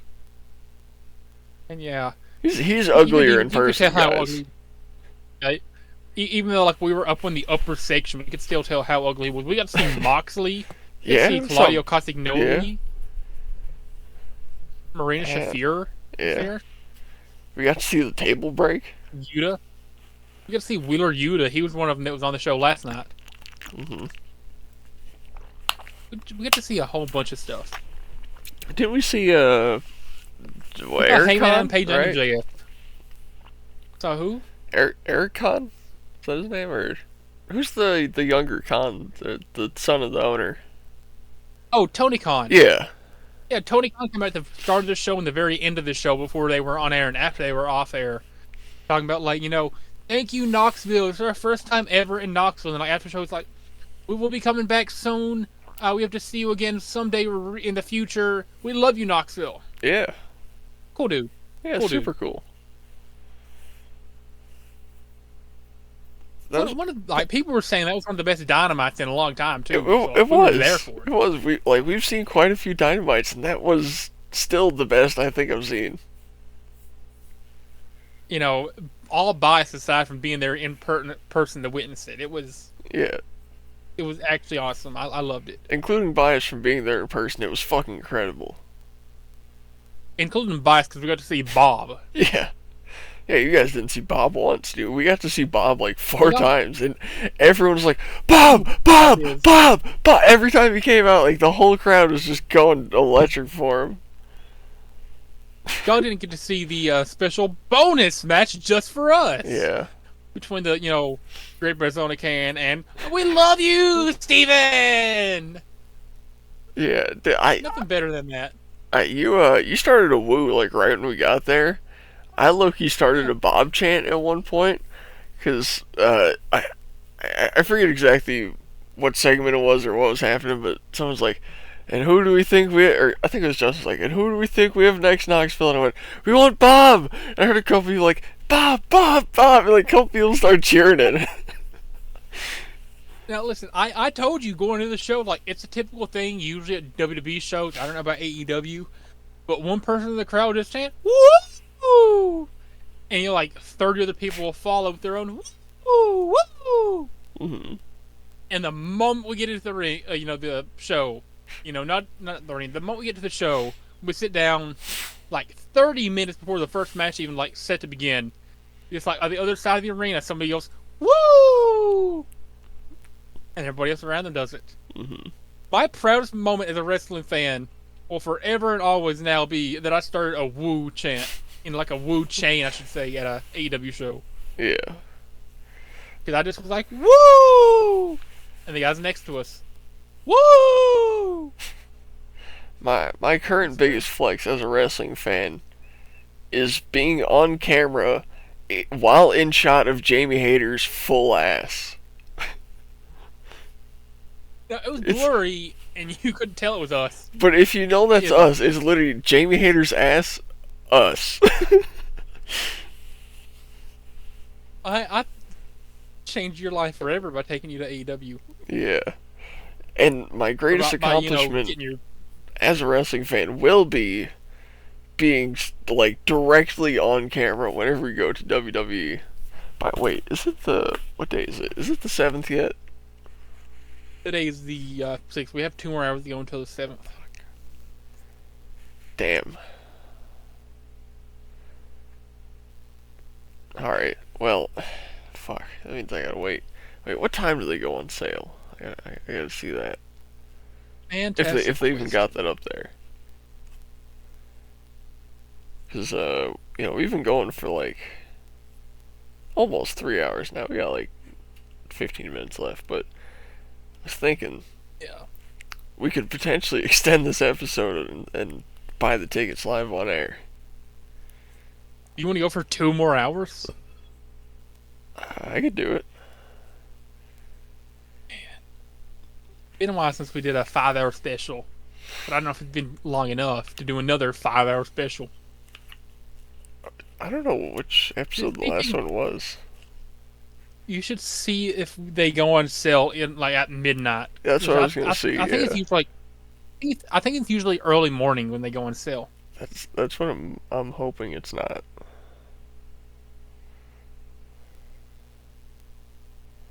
Are you going to get us front row, or are you going to take us a few sections back?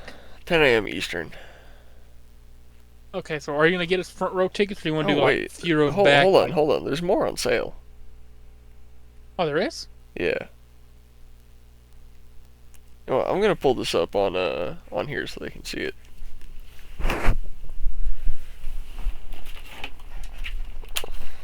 Boy.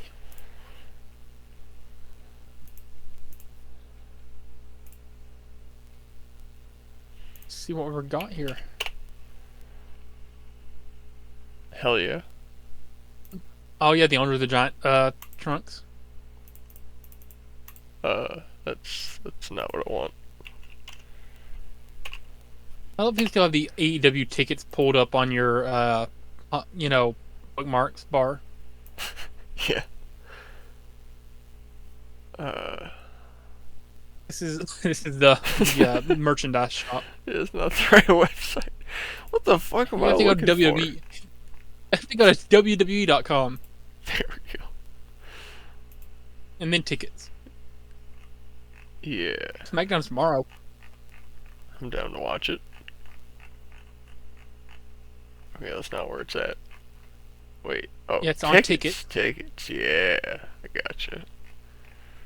Look, I may not be the sharpest tool in the shed, but I can sure as hell cut it down. Short of a Happy Meal. You're a few fries short of a Happy Meal. Something like that. Oh, I scrolled past it. Sure. No, wait. June. It's at the top. Keep going. Wait, that's March. Wait, January, February, March, April, May. It's May 30th. It's down here. It's at the top, Tommy Boy. What are you talking about? Oh, wait. Scroll all the way back up. Oh my god, Oh, okay, I didn't realize I was there. Okay. Absolute retard. I work with a child. Okay.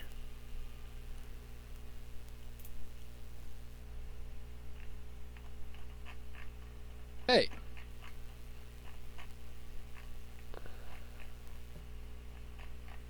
Okay, well, the seats I want still aren't on sale. What row are we looking at here?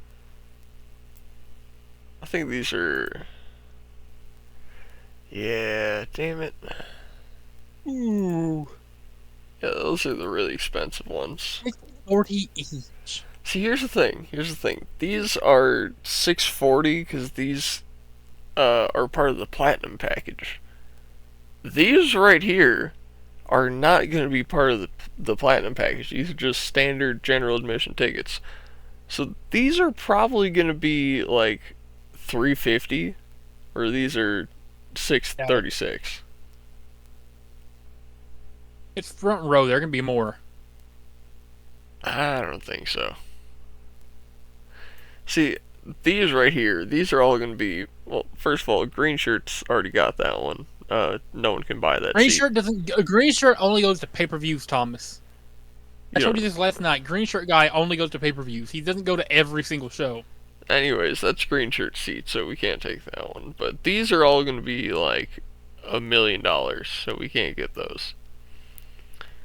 Same with these. These are like $1 million. But we can definitely sit somewhere around here. I do kind of want to sit like around here somewhere just to see the wrestlers coming in or out. And then we can just like lean to the side a little bit and get like a perfect view of the ring. If I can though, I want to sit somewhere like in here. I think that might be the best seats.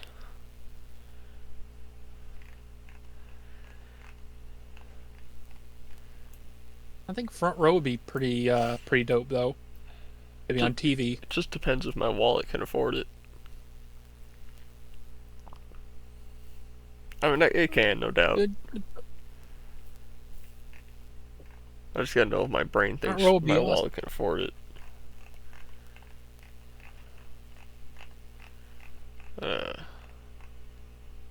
This is a huge ass stadium, bro. Like, what do these cost? Like, these gotta be, like, free. $56. Damn. Ooh.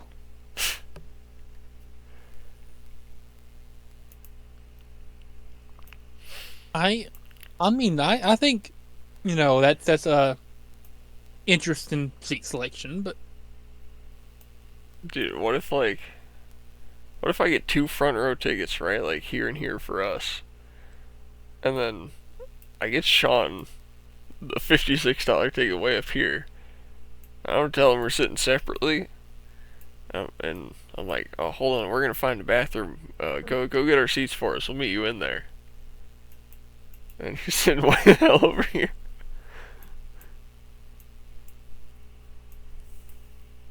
I would you really do that to poor Sean? I mean, he's getting a free WWE show. He's just gonna be 500 feet away. Poor Sean, bro. Sean's a bigger fan than any of us, I'm pretty I sure. wouldn't do that to him.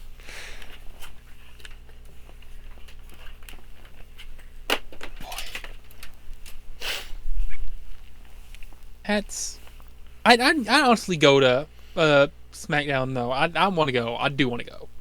Mm. Now, when is the Talladega race? The Talladega Spring race. I need to figure out when that is. Oh, do we want to give them a sock check today? We haven't done that in a while. Today I'm wearing the ankle socks. Here we go. So you can see my ankle, my glorious ankle. Scandalous, I know, all you Amish ladies. Just look at a person's ankle, but It's too ankle sexual. socks, I'm getting hard. We're wearing the Hanes ankle socks. Just this gray sweatpants that I traditionally wear on, on the show, and then a shirt of the day. Wow. Dr. Peeber. Dr. Pepper got that as a birthday present from my sister. I'm still wearing the Dollywood hoodie. I've not worked at not really hoodie, but Dollywood fleece jacket. Do I work at Dollywood anymore? No, I'm wearing this thing until I have to turn it in. Okay. It's become an iconic part of my show look is the black hoodie or black jacket or whatever you want to call it. So on this foot, I got a True Fit sock. It's pretty nice. Okay. And on this foot, I got a orange sock. The mismatch is a cool look. Yeah, it's laundry day, and I didn't have any clean socks. Gotcha. We got Stuck to the bottom of my we got sock. a good fashion sense. Oh yeah, yeah. I'm dripping every day. I'm sorry for dripping, but dripping's what I do. What does the fox say? Ring ding ding ding ding a ding a ding. Hey, now let's see if I can get the Talladega site to load. I know we already looked at this like 2 episodes ago. Yeah, Jack Link. Okay, April 25th or 27th. That's all I needed. I'm pretty sure 27th would be the actual NASCAR race. like maybe like leave here on the 24th or 25th, maybe 26th. Yeah, the 25th or 24th through 26th, somewhere around there. We'll leave, head down to Atlanta for a night or two. You know, hang out there, go to the farmers market one day, cook us up a nice dinner from ingredients from that, Mm-hmm. and leave the hotel, head to Talladega, watch the race at Talladega, and then probably like head home if it's not too late. Genius.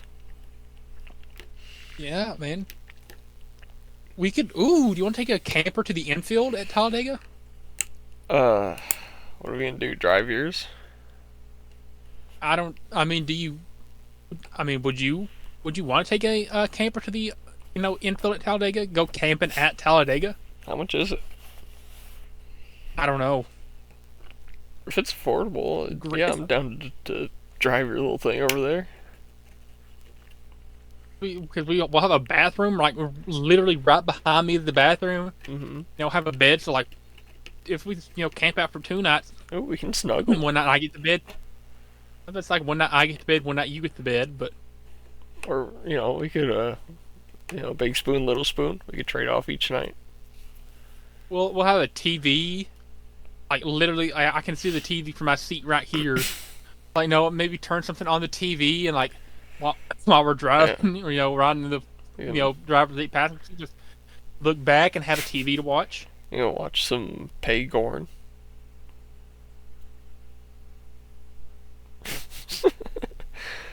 I want to get that. I want to get that shirt right there. That dude knows how to party. That dude knows how to party.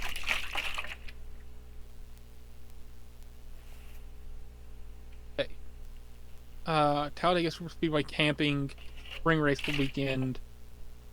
Finish line premium. Oh, they're already all sold out. Oh, Bro, the race isn't until April. I mean, Late April. we could just pull in there. No one's gonna stop a 10,000-pound vehicle. Maybe the Killdozer would. Outside camping. Oh, no hookups though. We can't go over next door. You have to. You get where I'm going with this joke. Mm. But all the infield camping with like water hookups and even like no hookups other than this. Like you'd obviously want like power and water hookups. Mm-hmm. But it's all sold out. Wow. The way it goes. Now let's see some fan hospitality.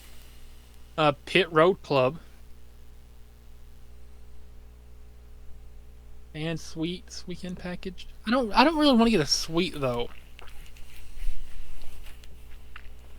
Earn one deck.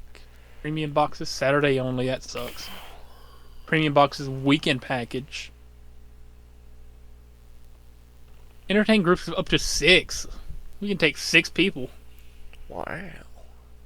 Ooh, could you imagine taking like you, me, Sean, Beanie, maybe a couple other people to a NASCAR race in the RV? That would be fun. That'd be insane.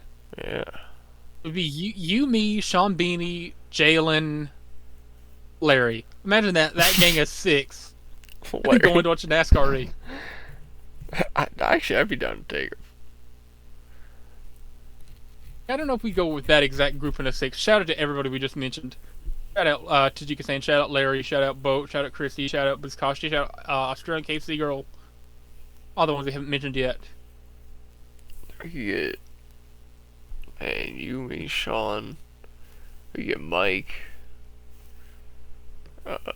We get. Why does every middle-aged dad ever sit with that exact pose next to his wife? We get Robert. Like for every picture. Dude, imagine taking Mike and Robert. And like, Ooh, and so like Grady. I feel like Mike would just be, looking for Haley digging the whole race, being like, "Oh, where's that fine young girl Mike Haley would be digging?" cheating on his wife for 2 days. I love Mike so much. I love Mike. Yeah.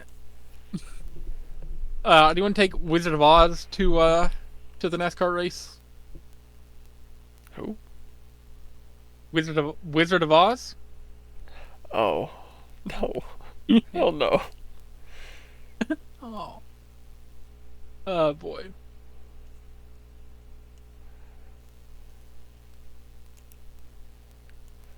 Turn 4 balcony, that's I'm looking at hotels in Atlanta right now.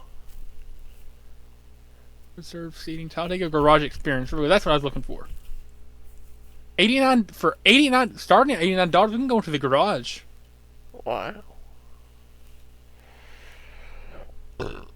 Only the winner. only if I get to make a And small celebrate the cut winner. into one of Kyle Busch's tires. As long as I get to like blow up Kyle Busch's entire car.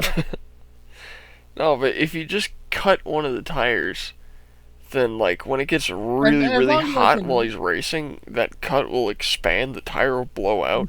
Let's say you pick the front right one, the one with all of the load on it. It blows out mid-corner, he hits a wall, flips, explodes, dies. Can I just like cut Kyle Busch's brake lines? Yeah. Yeah, man, I hate Kyle Busch, bro. As long as I can, slash a few of Joe Logano's tires and then cut Kyle Busch's brake lines. I do not condone the, killing or the death of any driver. I just want to see what would happen if I cut Kyle Busch's brake lines. Look at this. Celebrate with the winners in Victory Lane. Like, I feel like that'd be pretty cool. For $89? One of the reasons Ayrton Senna is my favorite driver is because one time in F1, he was racing around track, and you know how they got those like red and white like plastic walls that you crash into? Mm-hmm. Well, he was going by on one of those, and this guy is so millimetrically perfect with his steering that every lap he'd gone around the track, he had just barely missed that wall by like a millimeter. He skimmed it by a hair's width every time. And on one lap, he just barely clipped the wall, and it made him crash. And he said, "Someone must have moved the wall." In a outrageous claim. Who would move the wall, right? Well, they reviewed the footage, and another car had come through and just barely clipped the wall with their tire earlier that race, like 50 feet down the wall. And that little bit of shock moved the wall out like 2 millimeters, and that's why Ayrton hit it. F1 drivers are insane, man, for Yeah. like how good their control is. Now, granted, if they even barely tap each other for like a quarter of a millisecond, every single person on track has a heart attack and dies. Allegedly. Yeah. NASCAR is more fun because you'll see them slamming into each other and then still just continue like nothing happened. Yeah. Yeah, they really bully each other out there.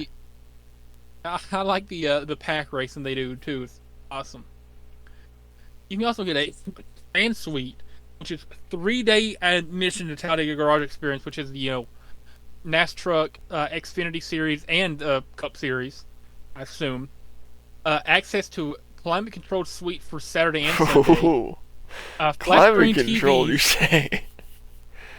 unlimited beer, wine, soda, and water. Ooh. Official souvenir program. On-suite parking per 2 suite passes. Seating is assigned, but it's sold out. Of course it is. You know what I would do with the unlimited beer, wine, soda, and water? You would take the beer and go out and sell it for cheaper. Yes, I'd order as much beer and wine as I could. I wouldn't charge a thing though. I would just go hand it out to people, and then I'd order a new round to the suite, go hand it out, order a new round. I'd get everyone in Talladega hammered for free. And then I'd just be drinking soda and water in peace while everyone's having a drunk rager outside of my suite. I so badly would get one of would want one of those if it wasn't sold out.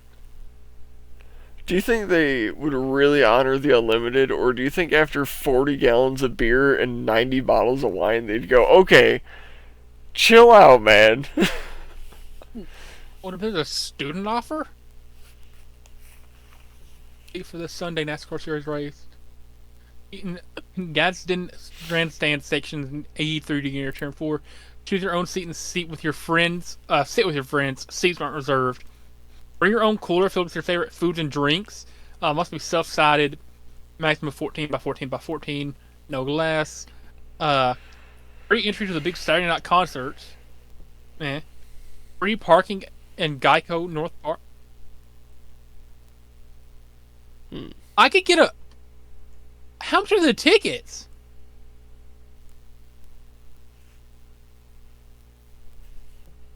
Each holder of a college ticket must have a valid college ID. Do you happen to have a college ID, Thomas? Well, I'm not in college, nor could I get into college, so no. How could you not get into college? Would you like to guess what my GPA in high school was? 4.20. Take a real guess. I'm gonna say 2.55. You flatter me. I want to remind you, it's not because I didn't understand the things that were being taught. It's because I refused to do any amount of work whatsoever throughout the entirety of high school. 0.7. Oh. Oh. I mean, I'm sure there's some colleges you can get into, like, guaranteed, but... I don't know. I think the closest I could get to in college is a GED course that happens to take place in a college campus. Okay, so, us getting in for dirt cheap and bringing our own snacks and stuff is off the table, unfortunately. Let me see here. Group tickets. Groups of 10 or more. Are you thinking what I'm thinking, Thomas? We get Larry, Christy, Sean, Bo, Beanie, you, me. Sean. I think I said Sean. Wait, okay, so you, me, Sean, Beanie, Christy, Larry, Boat, Robert, Mike, and... Ken. Ken. Bro, imagine that group of 10, like, popping out to Talladega. They'd probably think we're inbred and all related. We're harboring a fugitive. Or, harboring a immigrant. Let's not get ice involved.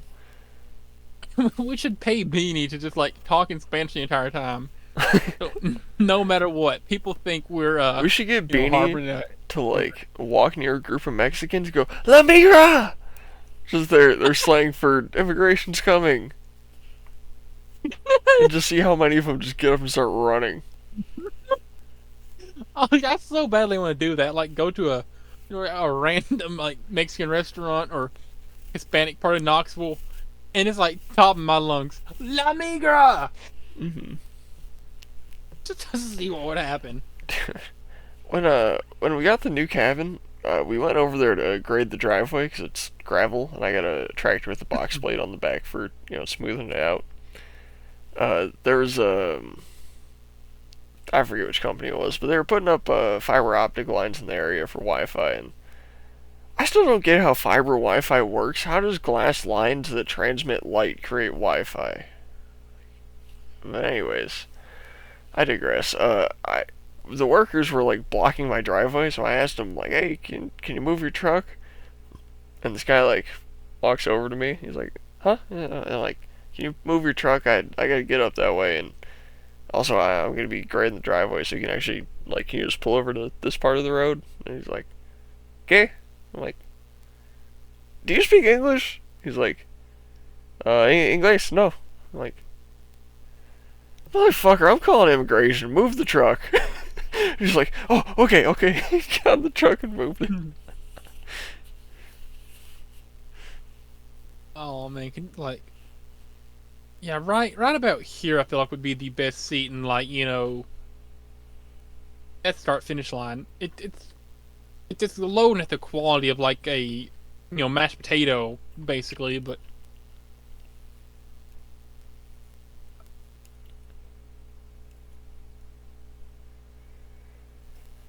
um events.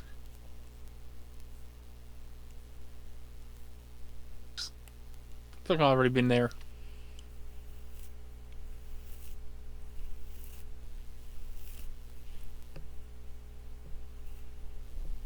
A Sunday. I'm genuinely like thinking about doing this Talladega garage experience. I don't know about if that's something you'd want to do, but if I can slash a hole in all of Kyle Busch's tires, I'll pay whatever. Would you really though? I would pay my entire bank account and I get to slash like firsthand like take a knife and slash Kyle Busch's tires. So you would genuinely murder Kyle Busch? I wouldn't murder Kyle Busch. I would just like slash his tires before the race, so that way he wouldn't be able to use them. He would not be able to race entirely, so he wouldn't have a chance to win. He They wouldn't have be able more to race tires. at all. I mean, like every single tire in his garage, like the spares, the ones on the car, Fair, fair. every single tire in his entire hauler, whatever.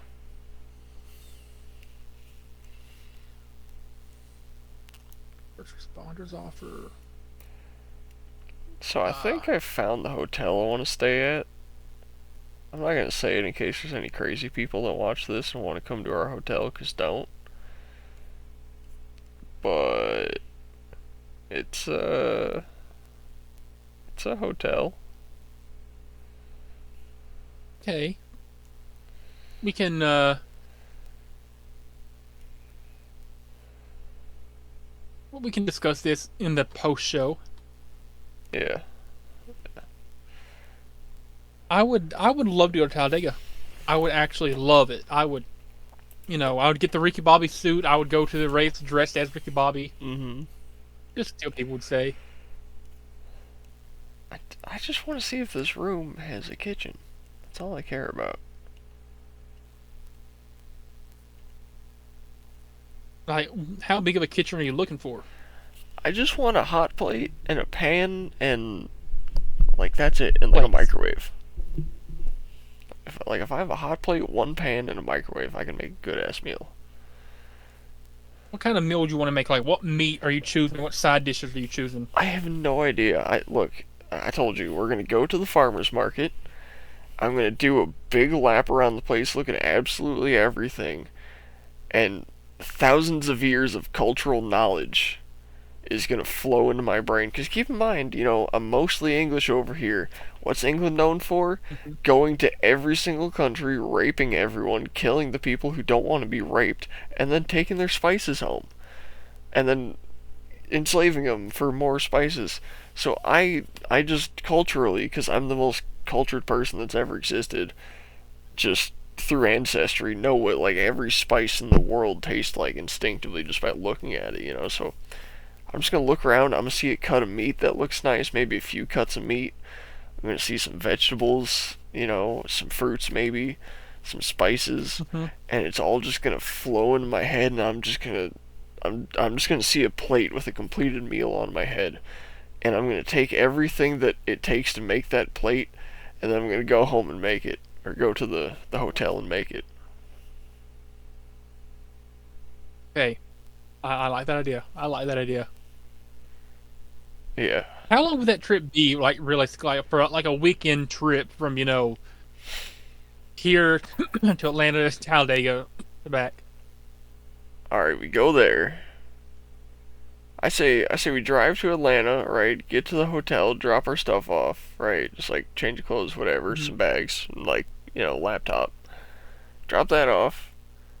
Go straight to the farmers market, get some food, come back, cook it. All right, and then we're chilling, right? Like for that night, we get up. It's hour and 40 minutes to Talladega, right? We get to Tally. Give or take. Yeah, we get to. I mean, we're gonna be going faster. It'll be an hour and 20 minutes. Uh, we get to Tally. We're all good there. We watch the show. We come back, cook a little more, eat a little more, get up, go home. Or get up, hit the farmer's market again, get some stuff to bring home, and go home. Like a solid, 3 or 4 day trip. Yeah, I mean, All in. we could do like after Talladega, do like an extra day in the hotel, so that we can just like spend one more night of making a cool ass dish from shit from the farmer's market. Yeah. Yeah. And then we'll just hit it like a third time on the way out and bring some stuff home. I'd be down for that. Or we can spend another day in Atlanta sightseeing. Strip clubbing. Going to the World of Coca-Cola. Going to Take a several tour of strip Mercedes-Benz clubs. Stadium. Take a tour of Mercedes-Benz Stadium, perchance. Yeah. Maybe we can find Lil Durk's home and hold up a poster that says "Slide for Von Pussy." Maybe we can O see the block, room where more like Kanye no was block. staying. Maybe we can see the room where Kanye was staying at Mercedes-Benz Stadium when he was writing Donda. Ooh. If we see anyone working there, we gotta be like, hey, huge Kanye fans, despite the recent controversies. Is there any chance we could just go see the room he was staying in? Like, And I'm pretty sure that was in Mercedes-Benz Stadium. it was. Just be like, could we just go over there, take a picture in there, take a selfie, and leave, just real quick. We'll slip him like $50. Be like, we'll pay you $50 if you can take us to this Kanye room. Yeah. I want to lay in the bed where Kanye laid. I doubt it's still there, but yeah. Yeah. I'm sure somebody knows. I want to jerk in the Kanye, in the, I want to jerk in the corner Kanye jerked in. Sorry, babe, the Kanye poster stays up during sex. Now, those masks people got with like Kanye's face on them? Sorry, babe, the Kanye mask stays on during sexy time.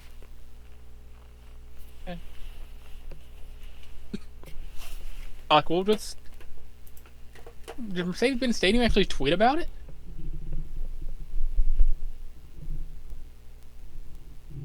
This is a room where Kanye stayed in Mercedes-Benz Stadium. It had a TV and a clock and a bed. That's about it.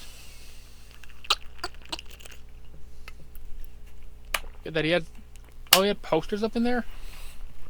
Dude is just straight jerking it, making Donda.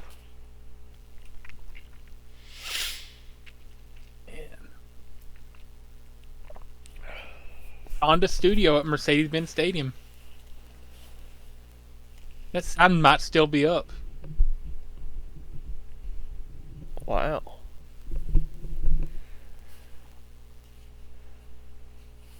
I bet if he could rename it now, it would be the N-word penis room. Something like that.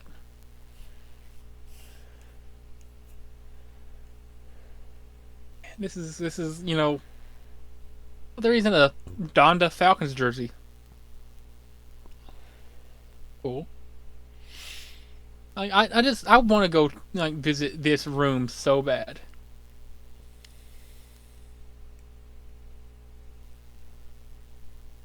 Like, you can't tell me that wouldn't be so cool just to witness. It would be. We might be the first people to see that as fans. Yeah.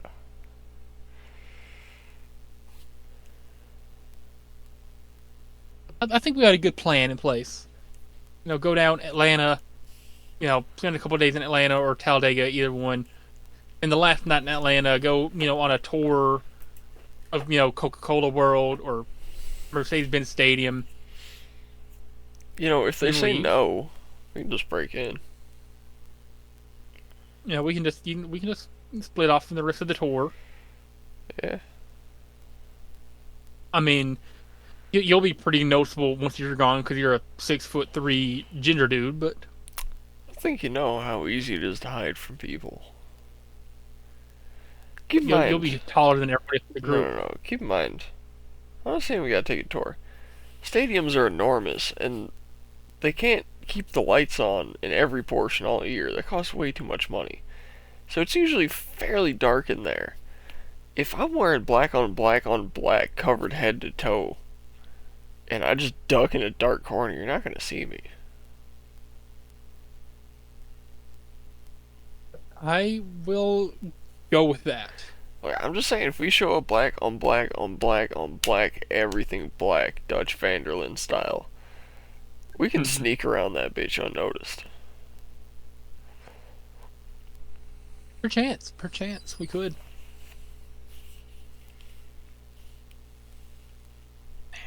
How long you been recording for, Tommy boy? Long enough. Do you wanna tell him? I think I will. Alright, so remember to use your signal. Tip your waiter unless they suck. Also remember, we still don't know what the fox really says. Damn, we don't.